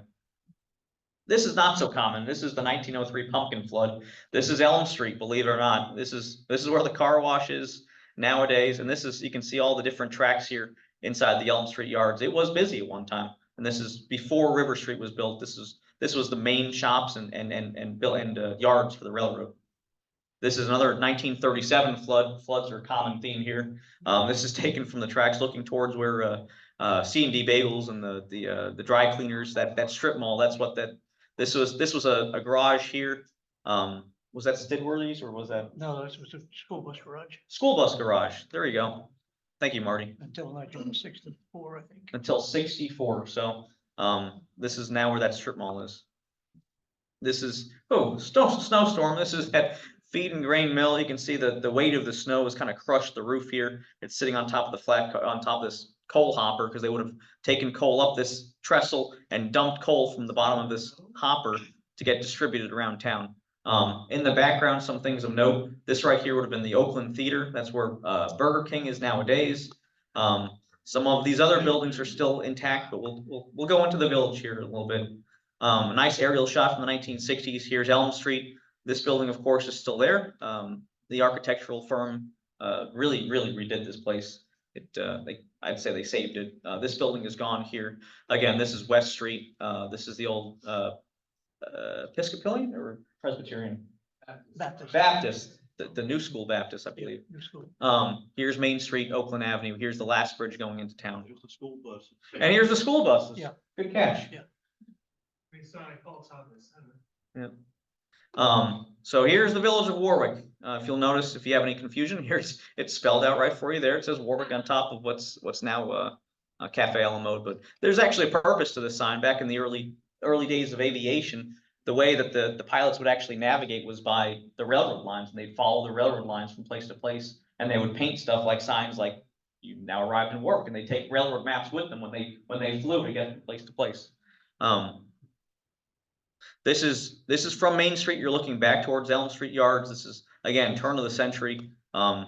Just found this upstairs and could not use it during a snowstorm. Again, somewhat of the same scene here. Is that the same bridges today? Yep. Well, not this one. I'll show you in a bit. That one was replaced. This bridge here, I believe, dates to 1913. Most of the bridges are all of the same kind of through plate girder construction, the ones through town, and they all have the same plaque on them. American Bridge Company, 1913. This was during, I think, the December flood of this year, last year. Oh, well, that's a little bit more of a flood. That's 1903. You can sell that's what they call the Great Pumpkin Flood. It happened in October, and thus the Great Pumpkin Flood. Here's another flood. It doesn't seem to be an uncommon occurrence here in Warwick, but this is the same bridge that's still there today. And it's not uncommon to have the water come right up to the base of this bridge, just like here in December of this past year. This is another view looking into, again, this is where that strip mall is. Burger King's off to the left here, and you're looking back towards the Elm Street yards. And of course I had to get a train coming across this bridge. This is one of my crews on the Susquehanna coming through town. So I love this picture. This comes from Peter Brill. This is a common sight back in the day. Just the number of trains a day, but look at the crossing protection. All these are flashers. So, if you don't stop, that's your own fault at this point. Earlier there were gates that were controlled manually by a flagman. Basically, he would see the train coming through and he would pull a lever and the gates would come down, crossing a watchman essentially. And they replaced them with automatic flashers. And, Was there a speed limit at that time, the town, or the village? I don't know if they had posted speed limits back. I don't know when the earliest time they had posted speed When limits. is They that? certainly didn't have them here. This is during the horse and buggy days, probably pre-1918. Notice, again, you got no crossing protection here. I don't know if there's a crossbuck. I can't really pick out if there's any kind of crossing protection here. But one of the wonderful things about Warwick is just how similar this looks today. You go out there, you know exactly where you are. I don't have to explain where you are. You're looking at, this is the Main Street and this is West Street. And this is the Railroad Green, of course. So this is a map from 1859. This is right before the railroad came to town. And if you'll notice, the center of the village is really further north towards where Baird's Tavern is. We're currently right here at whatchamacallit? You're right about there. Yeah, we're right about here. But down here was actually really a swamp. There was a dam built here in the 1800s, and as a result of it, a lot of the people in this area got malaria. And there's, I don't know if it's still true, but in the town's code or charter or something like that, it stipulates that you cannot build a dam here anymore because it was such a calamity. And in 1859, the village of Warwick really, well, first off, it wasn't a village. Didn't become a village until 1867, not coincidentally after the railroad came to town, but it rivaled in size to New Milford and Belleville. It wasn't really the center of the town as we know it today. It wasn't until the railroad came through that you'll see a lot of the changes happening. And this is 1875. You can notice the Warwick Valley Railroad's coming into town. They've got these little yards here on South Street and Bank Street, and its stub ends right here. This is the end of the railroad. It's operated this time by the Erie Railroad, and most of the buildings that you'll see around here are built in the late 1860s. The way beyond it, or the Warwick Valley House, what is the dispatch building today? A lot of the buildings here along Main Street, that brick construction all dates to right after the railroad comes to town, and even a lot of the houses that were built, a lot of these larger homes on Maple, Oakland, and Colonial, they belong to a lot of the prominent railroad people. So, for example, where the hospital is today, Grinnell Burt, that was his house. It was known as the Arches. And when you look at it, just think of it as a house. You can tell the house part from the hospital part. But look at the house part and look how big it is. I mean, it's a prominent home.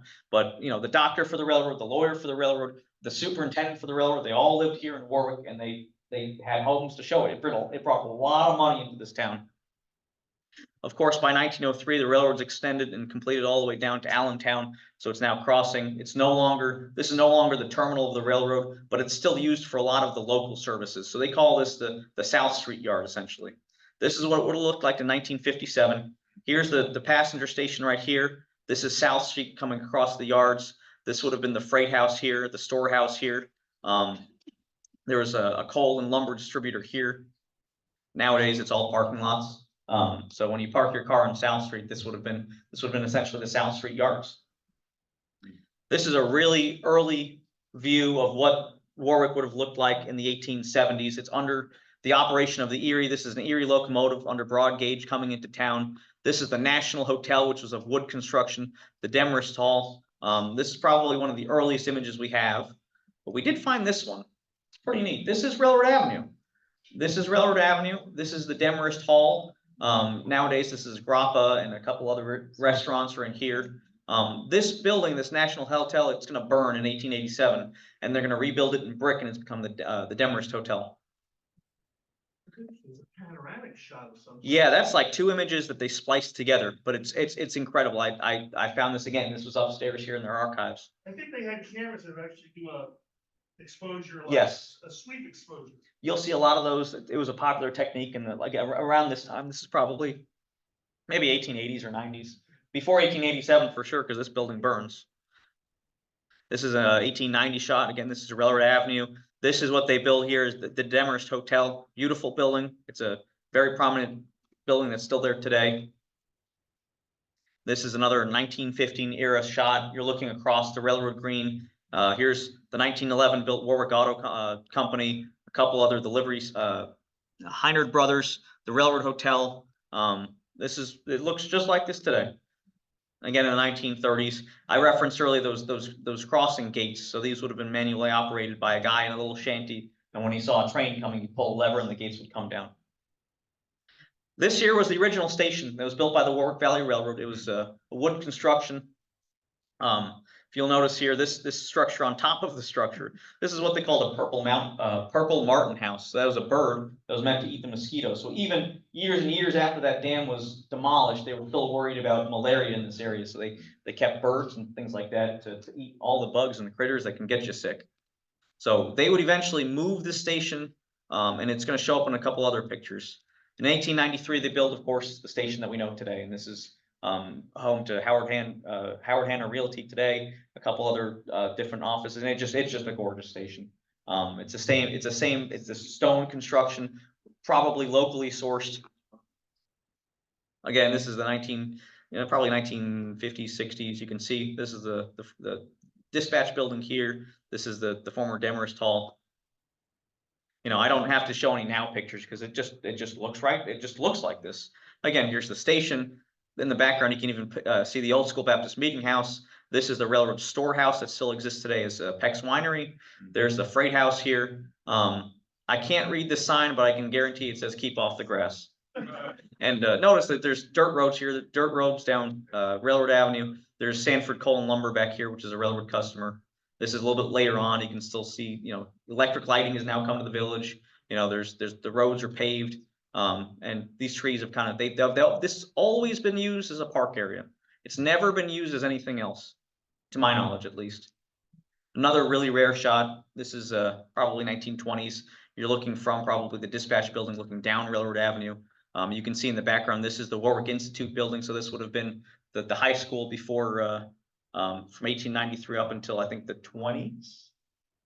I can't remember. 1906. 1906. So if you went to an elementary school. So if you lived in the hamlets that surrounded Warwick, odds are you might have taken the train to the village, gotten off the train and walked over to that school right there, and that's how you got to school every day.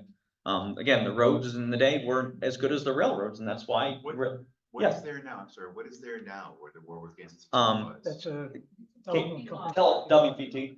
Yeah, it's off of High Street there. Yeah. So if you look off of High Street, it's a paved lot there. School burned in the 1950s. Yes, and the school did burn. There was an earlier wooden building there. Yep. This is the freight houses here, and this is a Conklin and Strong, which is a local dealer of you name it, pretty much farming, everything. And then this is this shed right here actually still exists, and I'll show you that. Of course, this dog right here did not observe the "Keep off the grass" sign, so. This is later on. I remember, I believe there's this tree that we used to have the tree lightings for. If you think back maybe 20-25 years ago, they had the menorah lightings here. Again, it was always been preserved as a green. It was a popular place back in the day. And I love to show this picture. So this is a young man who came to Warwick probably when he was 8 or 9 years. Does anybody know who this is? No. No. And this is the craziest part about it. That's Joe Biden. And for whatever, I don't care about your politics, but this is one of the craziest things I had ever seen. No way. Yeah, this was on CBS Sunday Morning. I saw this picture. It was his sister that was giving this program, and they showed this picture of a young Joe Biden. I'm like, oh my! I fall on my sleep. That's Warwick. And so, yeah, it's great. You can't, no mistaking it. So I don't know why he was in Warwick. I don't know how. Even going between Scranton and Delaware or wherever he was living at the time, you don't go through Warwick. Wow. So I thought you guys might have liked that one. So 1914, we used to get snow. I know it seems hard to believe nowadays, but they got quite a storm in 1914. And these are some of those pictures of them. This is a snow plow. It's just a wedge. You push it, it wedges the snow to either side of the right of way. And it was just a mess. And these scenes were common maybe 100 years ago. You can see in this picture, you've got 1, 2, 3 locomotives, and then there's a passenger car. And this car is used probably for the workmen. It's probably filled with shovels and stuff like that. And they're going to go out and they're going to shovel along the right of way and try to get the line open, try to get the line clear. This is the most vital link through town. You got to keep the line open. I'll also show you here, this right here, this building, that's the old station. They moved it from where the current station sits to along South Street. So this is South Street here nowadays. This is the freight house. This is Conklin and Strong. You can see they've got a boxcar spotted there. Again, this is them digging out probably the same storm. This is Conklin and Strong in the background. Here's the freight house. And then you're looking towards Forrester in this direction. Another view again, same thing. So a couple of buildings around town. This is what is nowadays Wanzer Realty's upstairs, and they've got Peck's Winery, and this building still exists, and this is a storehouse for all sorts of M of W, which is maintenance of way. So they keep all sorts of different tools and things like that here. It was just basically a large shed. And then they also had the freight house, which is now gone. It lasted for quite a while, I think up into the 60s, but mid 60s. And you know, they would have boxcars spotted here. And if you were a local person that was expecting something via the railroad, this is where you come with your car, your horse and buggy, and you pick it up. They transfer it right from the boxcar to this dock, and then they store it in here for a short period of time until you came and picked it up. So if you were to drive down South Street back in the day, about 110 years ago, this is what you would have seen going from basically from 2nd and 3rd Streets going towards Main Street. And all these cars would have been spotted for unloading and loading and all sorts of stuff. This is a milk car here. So if you lived within the village, near the village, and you had a dairy farm, you brought your milk right here down to the station, and then it would get loaded and sold. And this would be almost a daily occurrence during milking season. And of course, not prone to floods. This is 1896. If you couldn't read the flag, February 6th, 1896. You're looking, basically, this is the Chase ATM is about right here, where this Welch Brothers carpenters and builders are. This is, again, the old station at the right. This is a couple of years after it was moved. You can see the awnings have been stripped off of it. This is, again, you're looking down South Street. I think this is this is a flood. And you're looking, this is the Demers Hotel. Here's the old station here. You can see the new station in the background. And this is on the left, what would now be Kukin Brothers. And again, this is what's now Kukin Brothers. And this shed somehow has survived the ages, and it is still there. And it would have gotten local service. So this is a local crew coming up, and he's switching out a boxcar. Maybe it's lumber, maybe it's feed, who knows? Just another local customers, and this would have been a common scene back in the day. So we're gonna move up the line a little bit. This is what used to be called Lake Street, but is now Forrester Avenue. There was a passing siding here called Burt's Siding, and there would have been 2 storage tracks off the right, and then a long passing siding on the left, because the LNHR during its entire history was a single track railroad. So if you want to run trains in opposite directions, you need to find and stage locations for trains to pass and trains to meet. And those things all had to be coordinated through signals, through orders, through communications, all that sort of stuff. I'll get into that in a little bit. And you, of course, see why it was called Lake Street. Again, another flood picture. These are some of the best pictures, or flood or snow pictures. And again, this is here's your park on this side. I'm standing basically where the laundromat is nowadays, and this is Forrester Avenue. And again, this is looking timetable east towards Wisner. You know, you would have had 2 storage tracks off to the right, a long passing siding that came off to the left, and then from 1966 up until 90s, Georgia Pacific. Somewhere in the 90s, there's a warehouse back here. I think it's a fitness center now. There was actually a siding that came off. It was called Georgia Pacific, and they had handled paper products. So the next station up along the line, you've made it through Warwick, is a little place called Wisner, which is near and dear to my heart because this is where I grew up, right about there. And it was originally actually called Stone Bridge for the double arch stone bridge that used to cross the Wawayanda Creek here. Built in the 1830s. It lasted until the 1920s. And originally, the road actually went up and over the tracks here at Wisner. This is, of course, what it looks like nowadays. You've got Merchant Squares here. This is Ronald Reagan Boulevard. There's the DPW, the animal shelters down here. And then right in here, if you live in this area, you live in the hamlet of Wisner. And there's some confusion about what it was named, because you know, it was originally known as Stone Bridge. Well, the post office had a problem because there's a place up in Rockland County called Stone Ridge. So they said, well, somebody's gonna have to change the name. So they changed the name down here to Wisner. So if you'll see, it was Wisner Post Office, Stone Bridge Station. And for 10 years, for whatever reason, the railroad didn't rename the station stop. They just kept it as Stone Bridge, and finally, around 1910, became Wisner. What's this dotted line road in the top center? This here? No, top center. That's a private road. It's now Chancellor Lane. Chancellor Lane. But this would have crossed up and over the tracks here, and the station would have been right in this area. So if you were to look, this is the Wisner station grounds. Here's the passenger station, the freight house. Here's your milk platform, and this was the Warwick Grange Cooperative. This is their big warehouse here. Their general store would have been across the street. And of course, this is what it looks like nowadays. This was this was home rails for me because, like I said, I ran out all the time when the train used to come through and take pictures and wave to the engineers. And of course, now I know all the engineers nowadays. And I ask them, "Do you remember me?" And they said no. But the passenger station would have been here, freight house. This would have been basically the station grounds. And of course, this building is still extant, still there today. Again, another map of the station grounds. The road crossed, went off this way. They realigned the road when they took down that old rickety overhead bridge, and they made basically a grade cross, and they cut right through where the ice house was. The creamery foundation, you can still see some of the creamery foundation, but they had a little siding here behind the station, and then there's these coal docks here, so they would have spotted a coal hopper on top of these docks, opened up the bottom of the grates, and then if you were a local farmer in Belleville or along Lower Wisner Road or something like that, you would have taken your horse and buggy or whatever down to these docks. You would have loaded up with coal, and then you would have taken them back. Again, this is the general store here, and this is the storehouse. This is looking down the tracks towards that overhead bridge. Here's your milk platform, your freight house, passenger station, and this would have been the ice house and or creamery. Another view of the freight house, small. You can see the very corner of that warehouse there. Here's the passenger station. This would have taken, if you lived in Wisner, this is how you basically took the train to school. You left from the station. And then this is a train heading into Warwick. You can just see in the background, here's the freight house. The passenger station is gone. It's gone by the 1930s after the end of passenger service, but the freight house remains, and there's a boxcar spotted there. This is all gone.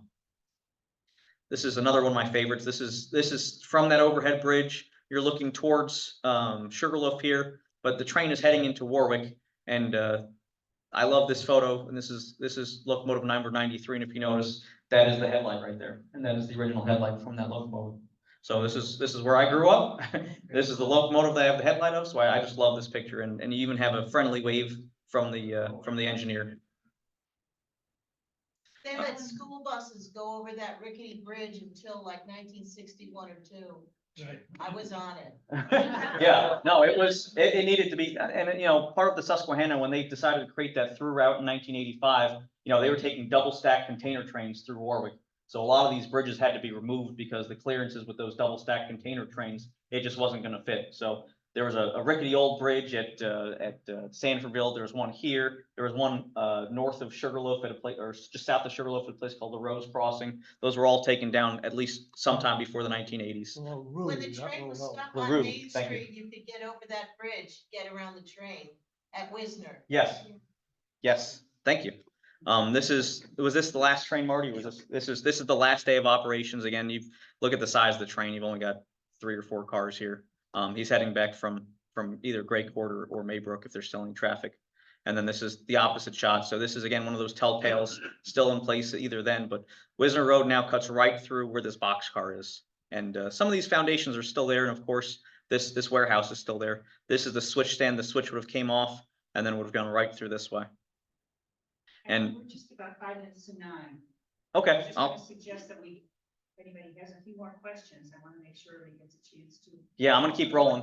Let you know that we are going to be working with Allen as a society to do a little bit more on trains. You can see from a look around the room what a popular topic this is, the light bulbs. And our treasures of archival pictures are just phenomenal. I know Alan spent a lot of time Thank you. finding beautiful shots and a trip down memory lane for the evening. So I And really appreciate it. thank you, So Mary. we can kind of bring it to a close. I know people did it a couple of hours for time here, but this is not the end of our plans. Okay. We'll be with you. And okay. This is taken just north of Wisner. I'm guilty of trespassing. I get it. It's a very peaceful place, but of course it wasn't always so peaceful.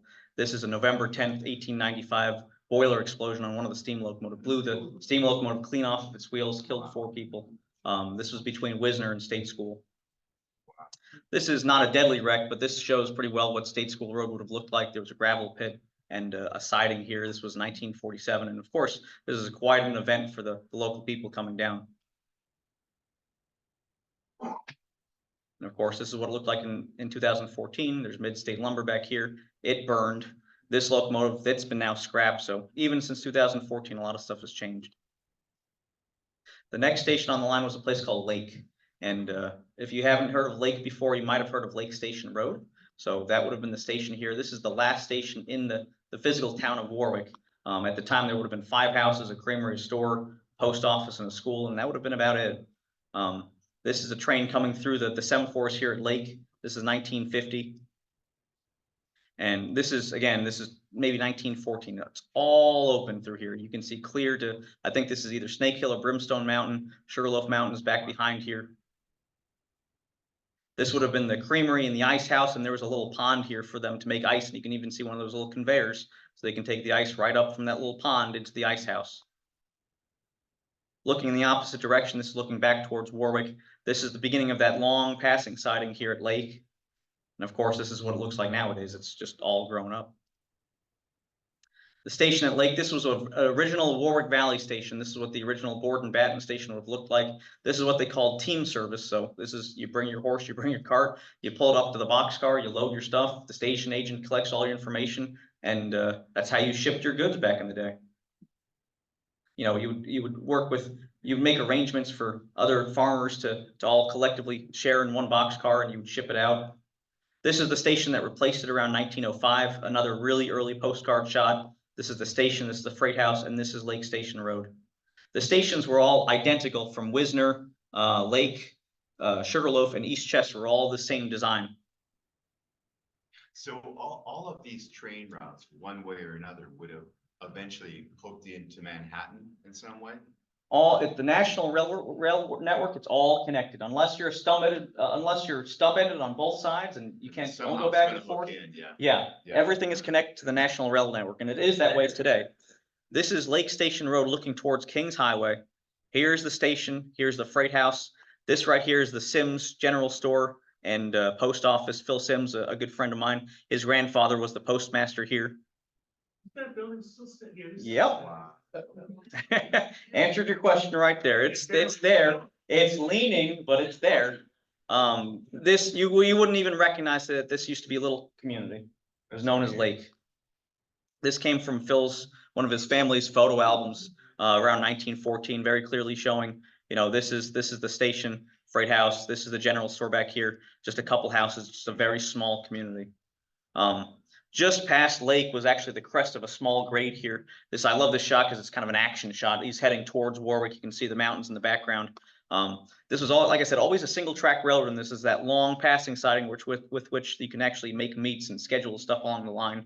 The job of that dispatcher in Warwick is to relay via telegraph to the different operators along that line, who would actually hand up orders to a train, say, okay, proceed as far as this point and then hold for the next train. And then the train would pass, and they would go. And that's how they coordinated all these train movements. With all those trains per day was based solely on train orders, dispatcher telegraphs, and everything like that, and word of mouth. Of course, this is the west end of that siding with the train coming east towards Warwick. And this is looking in the opposite direction. So it's interesting to note here, here's a semaphore. It would tell you if there was a train. This signal was tied in to tell you if there was a train in the block ahead of you. So if there's a train on the other side, you know, this signal would drop and it'd say basically you know, stop and wait for orders. And where you would wait would be right here in the clear.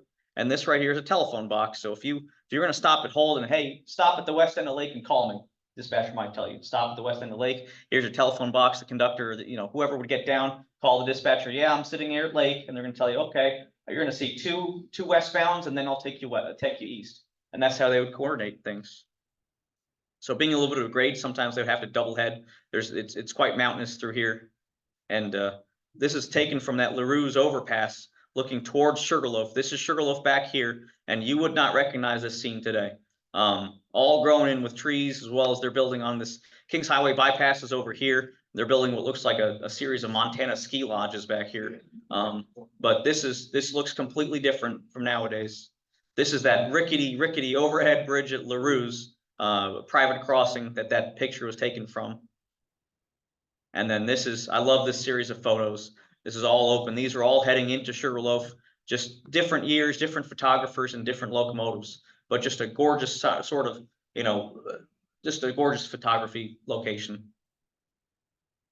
It's still very recognizable. It is still recognizable, and the best way to recognize it is the mountains. because that zone change. How do you identify the flat stretches though? That's the one I'm. I don't know. It's word of mouth, or sometimes they're labeled as a certain thing. So now we've arrived in the village of Sugarloaf. If you notice from this map, it's the Warwick Valley, it's the Warwick branch of the Erie Railroad. So this is from 1875, and it's not even recognized as its own railroad. Of course, that changes.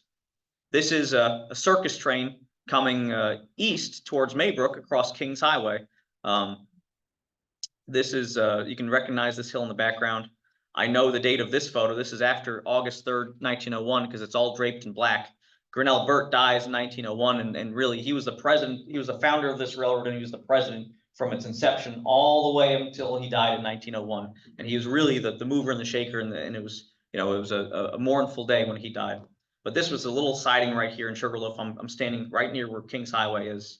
And of course, this is what it looks like today. So that's the same mountain. Yeah. Trains coming right through here. This is the original station at Sugarloaf, and it would have been across, it would have been on the Chester side of the tracks in Sugarloaf. This is again an early Warwick Valley Railroad station. This was replaced around 1905. There's the sign right there, Sugarloaf. This man here might be the station agent. These might be either neighborhood kids or his own kids, and just a scene from a different time. Another view, again, Sugarloaf Station, the original station, the freight house would have been back here. Something happened above the door. I'm not quite sure, but the boards are clearly broken. This is the freight house. This is the creamery ice house behind it. There's a pond back here to, again, you're feeding the ice to the ice house to keep everything cooled and keep it preserved. This is May of 1917, and of course, this is the station, which many of you might recognize. This is what the common station, but of course, this is not the station that's there today. The station that's there today was actually moved. In 1970, it was located at East Chester, and it was moved to Sugarloaf, and for many, many years, it was Anne Marie's Deli. This is an original Lehigh and Hudson River Railway caboose, built in 1942. This is looking from Kings Highway towards Sugarloaf. The original station would have been on this side of the tracks. It was torn down in 1970. The East Chester station is moved to Sugarloaf, and it's put right here. And I'll also note that the station was put in backwards. In other ways, the bay that faces the tracks, they actually put it away from the tracks. And these photos come courtesy of Ed Mullins. They are actually actively rehabbing that caboose. So it's a 1942 caboose, and they're restoring it. So this was built during World War II. It's a steel frame, but it's actually a wood sheathed caboose, and this would have been number 10, which would have been the first of the 8 of this style that they built for the LNHR. So that's all I have on the LNHR. People want to hear more? I mean, okay, people say keep going, so I'm gonna keep rolling through it here. The next branch we're gonna cover is the Erie Railroad's Pine Island branch. We're gonna go basically from, I say Florida Pine Island, but we're start over in Goshen. So here's the Erie Railroad's main line. This is the original main line built in the 1840s. Here's Gray Court, Chester. This is Goshen, and then this is heading west towards Middletown. North to Montgomery is this direction, and then the railroad was built as the Goshen and Deckertown in 1867. So they built down to Pine Island, and then they had intentions of going all the way to a place called Deckertown, which is now in Sussex. Of course, they didn't make it there. But it was operated as a branch line of the Erie Railroad, and then the Lehigh New England on trackage rights, they tied right in here at Pine Island Junction, and on trackage rights, they're going to go over the Erie Railroad all the way to Goshen, and then from Goshen on the way to Maybrook. So I'm gonna let people filter out a little bit here before I continue for the hardcore people that want to listen to more. Any questions so far? I can see a question back there. Who is they who's restoring that caboose?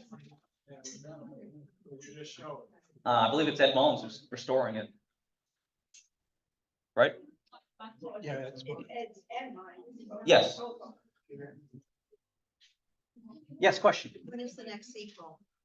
Let's see how much I can get through here. Again, this is all being recorded, so if you catch some of it, part of it, hopefully it's all recorded that you can watch it later.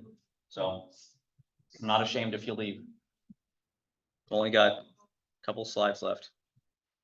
All right, we're looking at Goshen here. This is a modern day. This is Route 17 that comes right through. This is Quick Check nowadays. This is your exit, and the Erie Railroad is going to come right through town on this little horseshoe in the 1840s. This is the Montgomery branch that branches off right by the station. And then this is the Pine Island branch that's going to go over underneath Route 17 and then down towards Florida. Back in the day, if you were to stand on Main Street in Goshen, this is what you would have seen. This is an eastbound train heading down to Jersey City, actually Hoboken at the time. This building is the station. Now most people will know it as the police station. This over here on the right is the Occidental Hotel. It did burn. It was accidental. The newest cars there in the 1960s.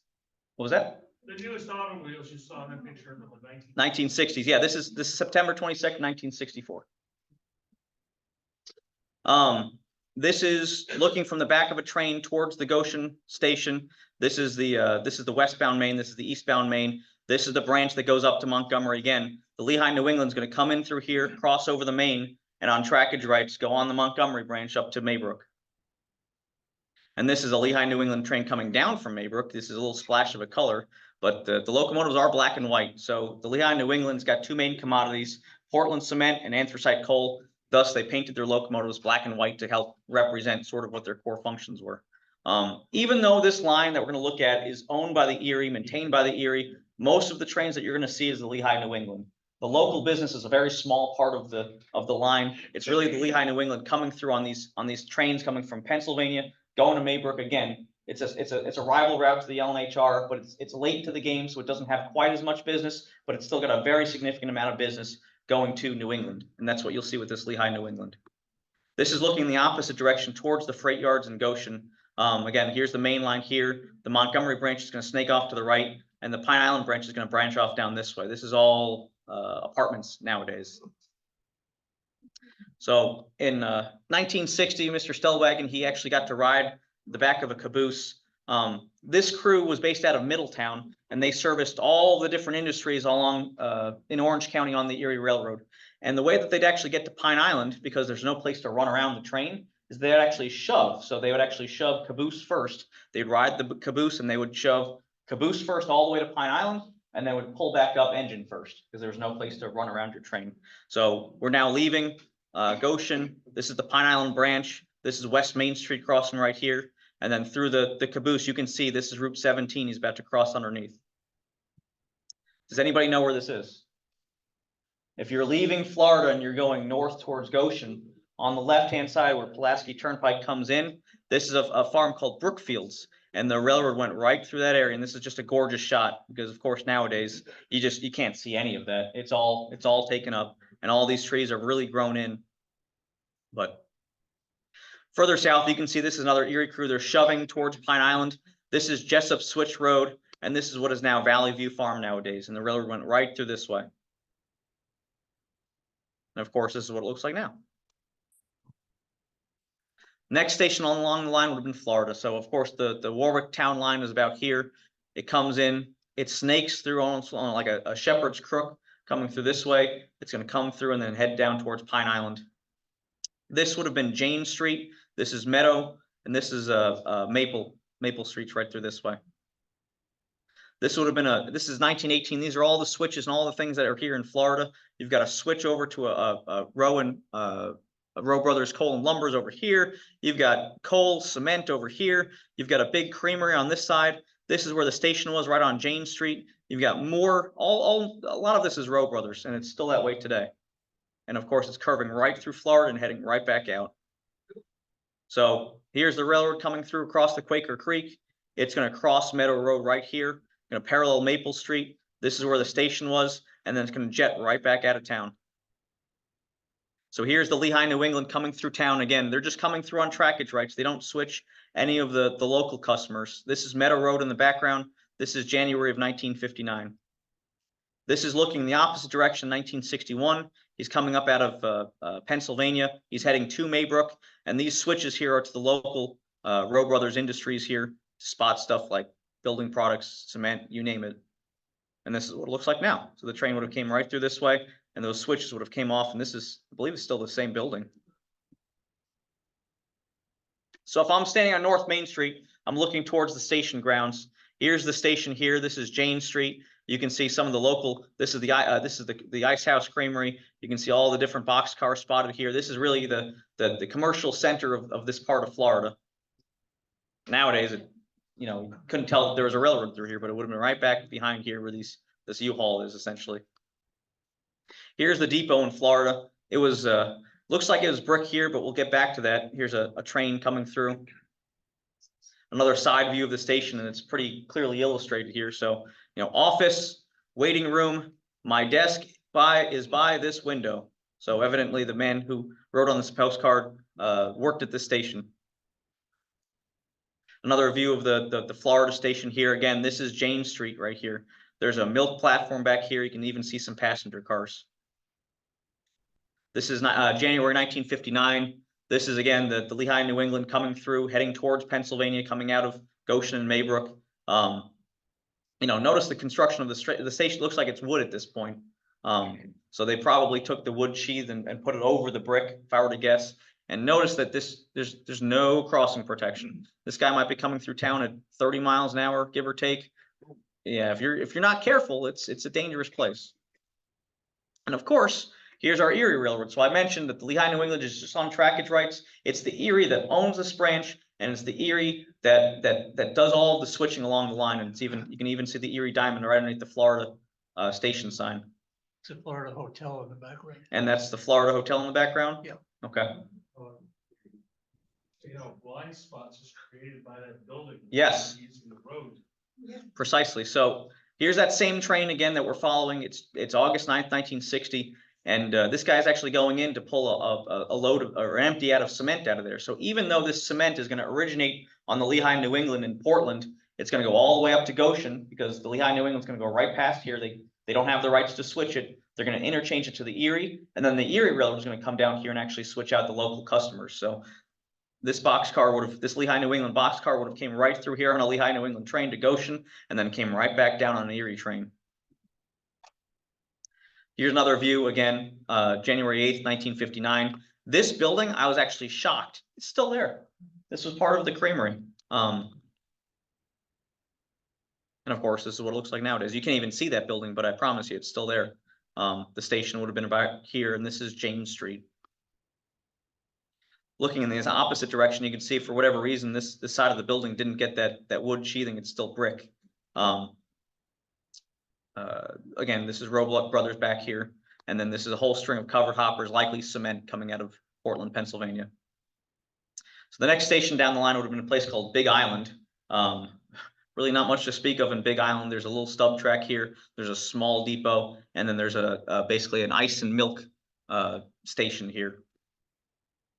This is an early postcard shot. Here's your station. Here's your ice and milk house. This is Big Island Road. And then this is what it looks like nowadays. This is where the line would have gone right through.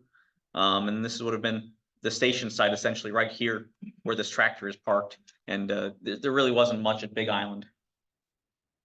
So the Lehigh, New England coming through here, it looks like the locomotive is looking pretty rough, but it's actually a misnomer. Their locomotives their base paint was white. So every time they washed one of these locomotives, it peeled off the black paint. So as you go on and on and on, the locomotives actually look more ratty, but that's because they're cleaning locomotives. Now, just south of Big Island, there's this little interesting spur that comes off between Mount Adam and Mount Eve. And it came here to service the Mount Adam granite quarry. There's not a lot known about it, but I went through the LiDAR and you can kind of trace it. Here again, you can see very clearly the railroad's right of way on the Pine Island branch. Here's the switch that comes off, kind of comes this way, cuts through this mountain, and then it snakes right through here. This is Little York Road. And this would have been the line right here. This would have been Mount Adam quarry right here. I think this was a popular swimming hole back in the day called Green Waters. I don't know if anybody remembers something like that. What did they quarry there? Yeah, there was a quarry right here. What did they quarry? Right? Granite. I don't know how long this little stub existed for, but it wasn't.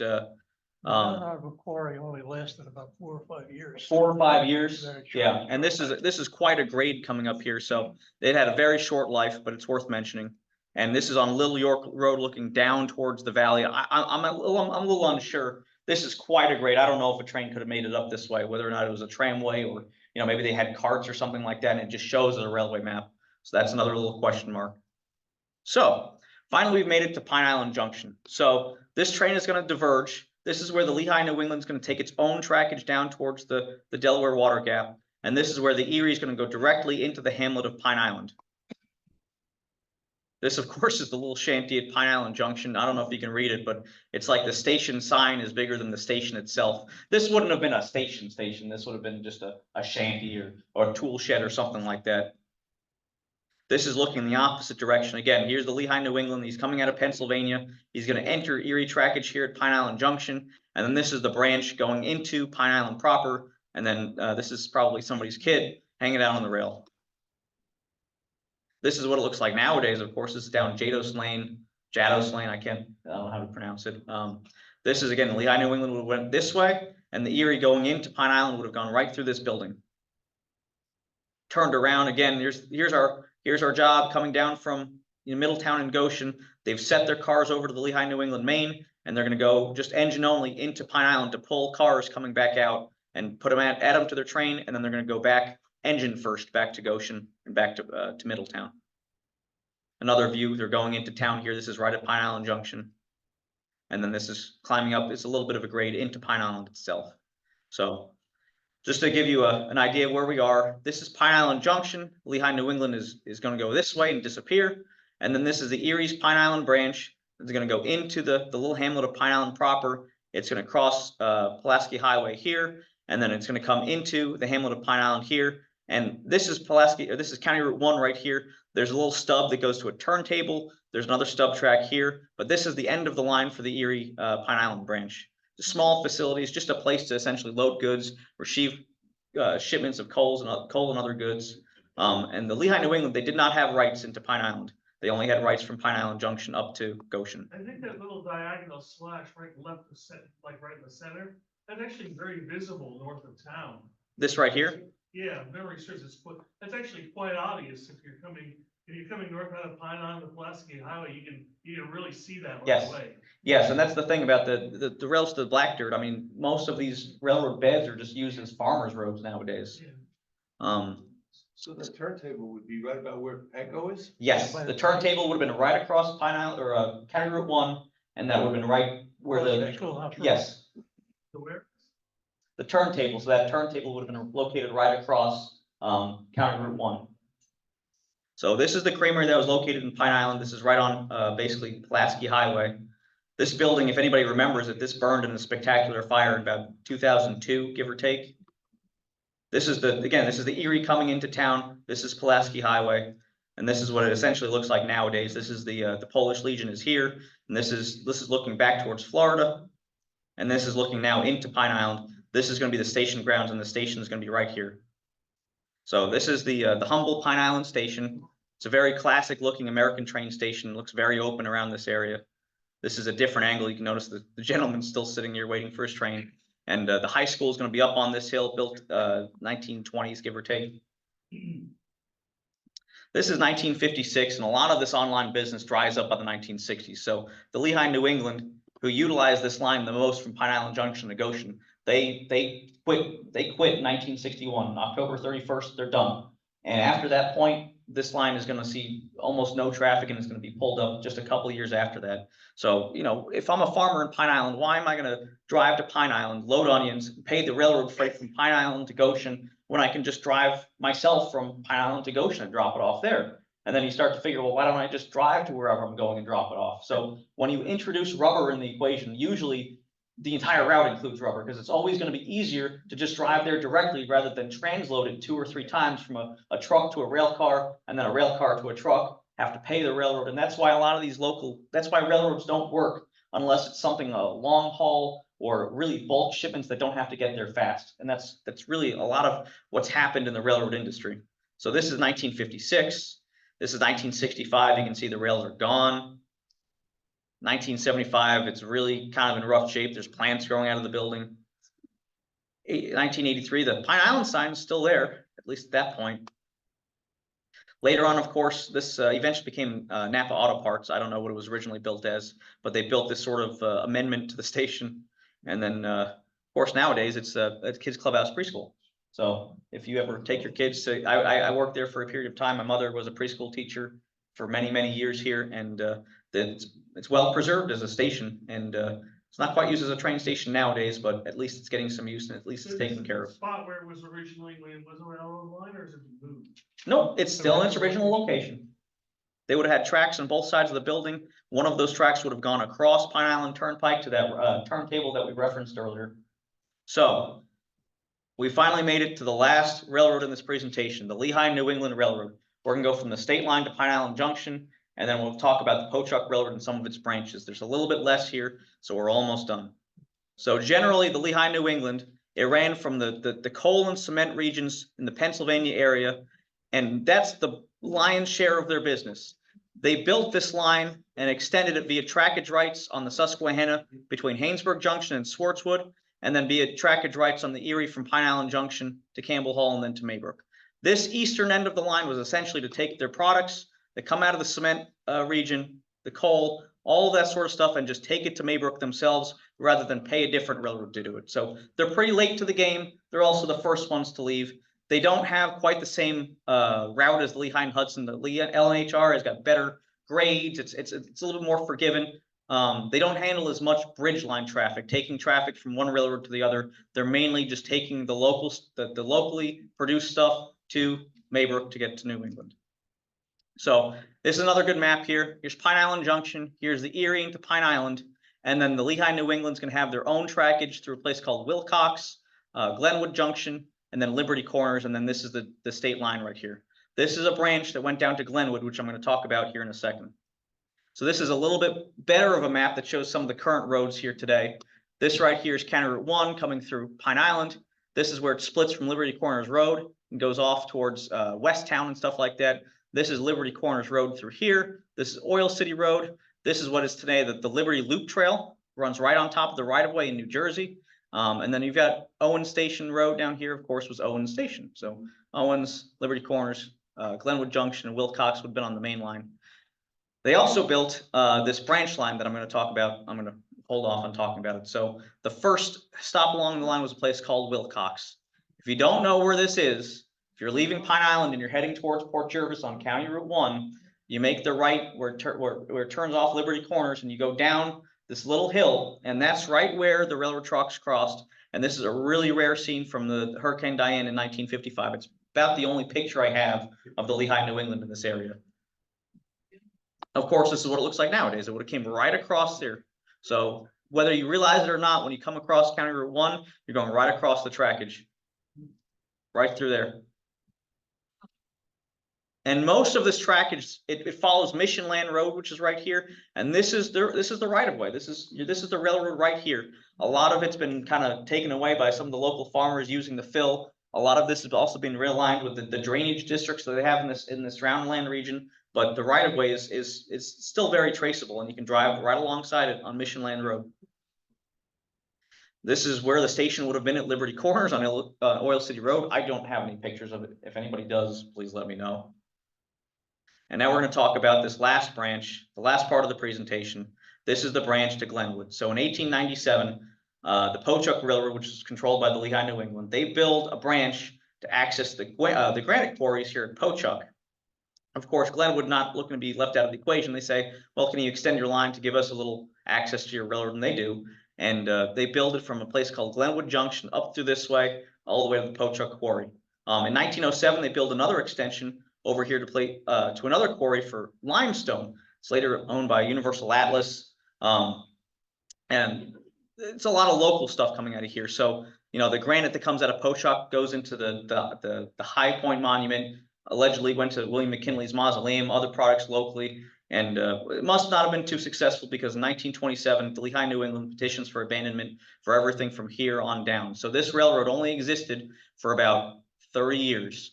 This right here is Glenwood Road. This right here is Newport Bridge Road, just to give you some idea of where you're looking at. This is Pochuck Mountain right here, to give you some orientation. So 1927, it's abandoned, but this quarry stays open potentially up until, I think, up until about the beginning of World War II. It's the Universal Atlas Quarry. It's limestone coming out of here and going to all sorts of limestone is used in the steel making process. It's also, you know, lime is used for anything. A lot of people will know that. This is a very rare timetable of the Glenwood branch. And if you notice, it's got one train a day, including modified service on Sunday. You leave Glenwood Junction at 4:21 p.m. and you're back by 4:56 p.m. So it would have made a connection with the train from Sussex going to Pine Island Junction. It would have dropped you off at 4:18 p.m. And then you could have gone to Glenwood and back, but if you got to Glenwood Junction at 4:56, of course, the next train wasn't until after 7 p.m. So you would have been sitting in an onion field for quite a while waiting for the next train. So it's really hard to kind of trace the right of way. I don't know if you can kind of see it. Here's the Lehigh, New England here. Can you just make out the right of way coming through here? I'll clear it up for you here. So here's Glenwood Junction. Here it comes across Liberty Corners Road. This is a station stop called Eden Station. Again, I don't have any pictures of it. And then right here, it's split. This is the branch down to Glenwood, and this is the branch to the Universal Atlas Quarry. This is Glenwood Junction nowadays, and you can still very clearly make out the right-of-way branching off from the main line right here at Glenwood Junction.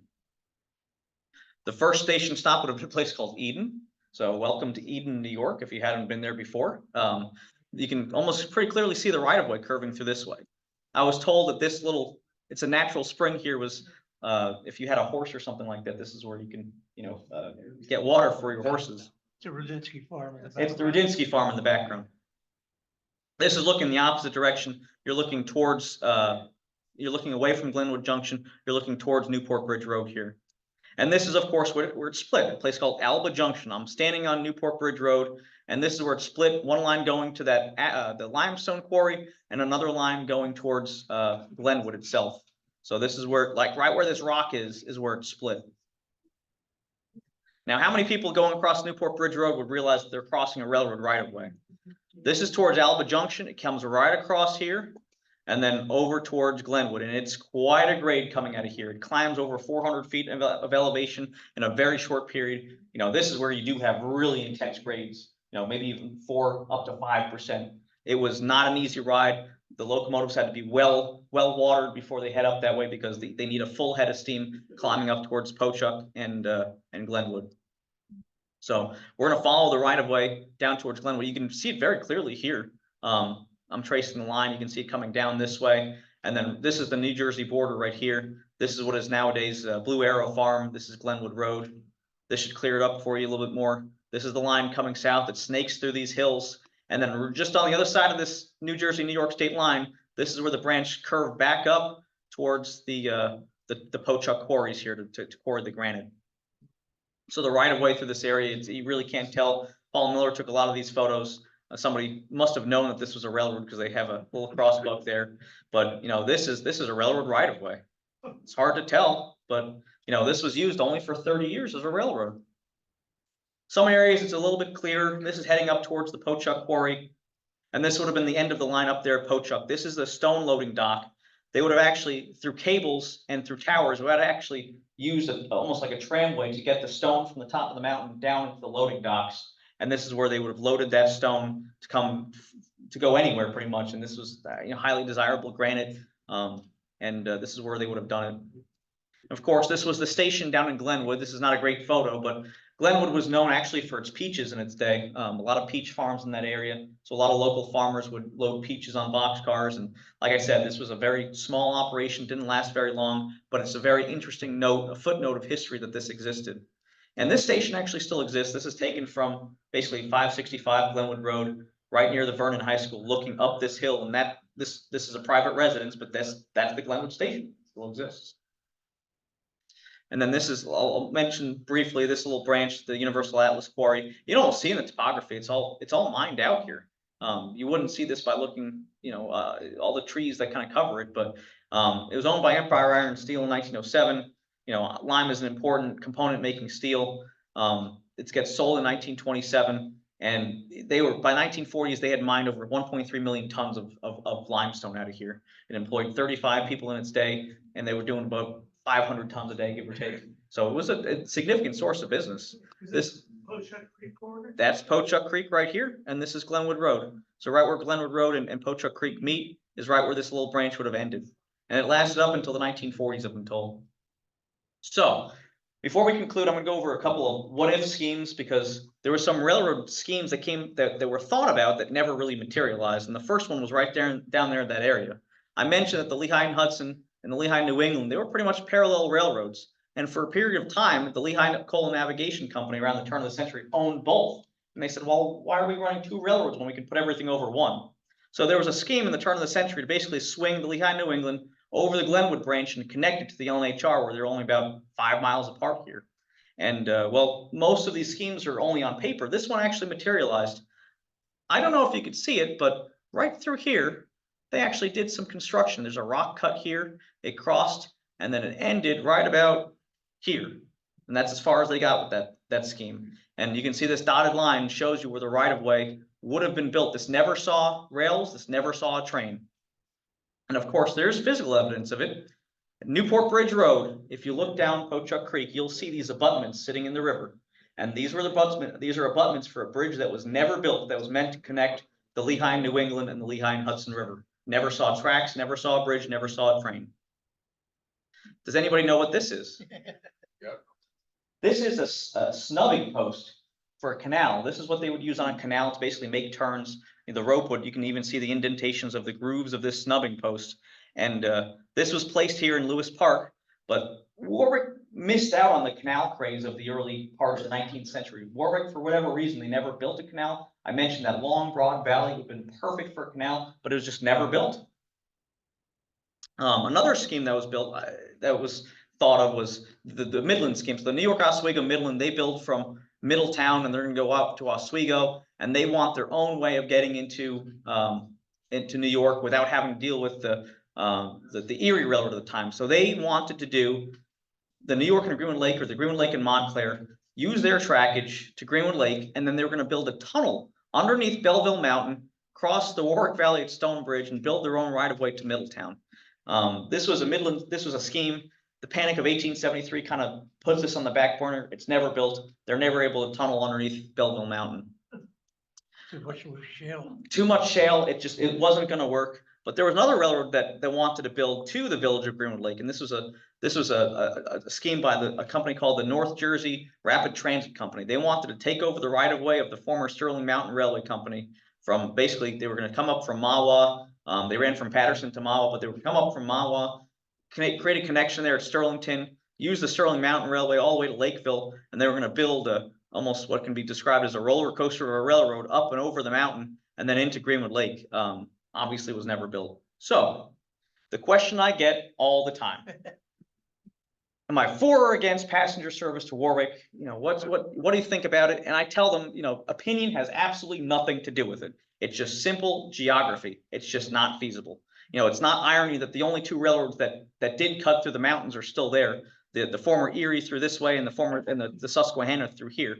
The mountain range that separates from New York City, it's a palpable thing. Anybody that's taken 17A to go up and over the mountain, you cannot build a railroad there. And the other problem is, of the lines that exist, Warwick is equidistant between either going south or going north out of Warwick. So if I'm going to get on a train in Warwick, the first thing I'm going to do is go 17 miles out of my way to get on another railroad to come back south. Or I'm going to go all the way south to Sparta and then come back up this way. It's just going to be quicker for you to drive from Warwick to Tuxedo and get on the train at Tuxedo than to build another to get on it, or to establish passenger service from Warwick to Sparta and then down, or Warwick up to Campbell Hall and down. It's always going to be easier to just drive yourself to either Tuxedo or Suffern or even Harriman or something like that. We're pretty lucky that there wasn't an I-83 built right through this valley to connect, essentially Allentown to Newburgh and all those in I-87. And, this mountain range, it might be a barrier, but it's really insulated Warwick, and it's really kept the character of the town the same, because there's a significant difference between Rockland County, Burlington. Our town it feels and looks different because of this mountain range. And that's what's kept us intact today. So I will finally let you go. Before I do, I have my name, my email here. I don't have business cards, so if you want to get my email, write it down. As long as you're not a scammer from somewhere, just send me a message. I don't mind. I might not respond to you right away. There's also some helpful links here. The Historical Society of the Town of Warwick. Sue Gardner has an excellent site through the library, through Ramapo Catskill Library System on Warwick history. I'm a member and a vice president of the ONW Railway Historical Society. Tri-State will do these things, and they'll publish them online on YouTube.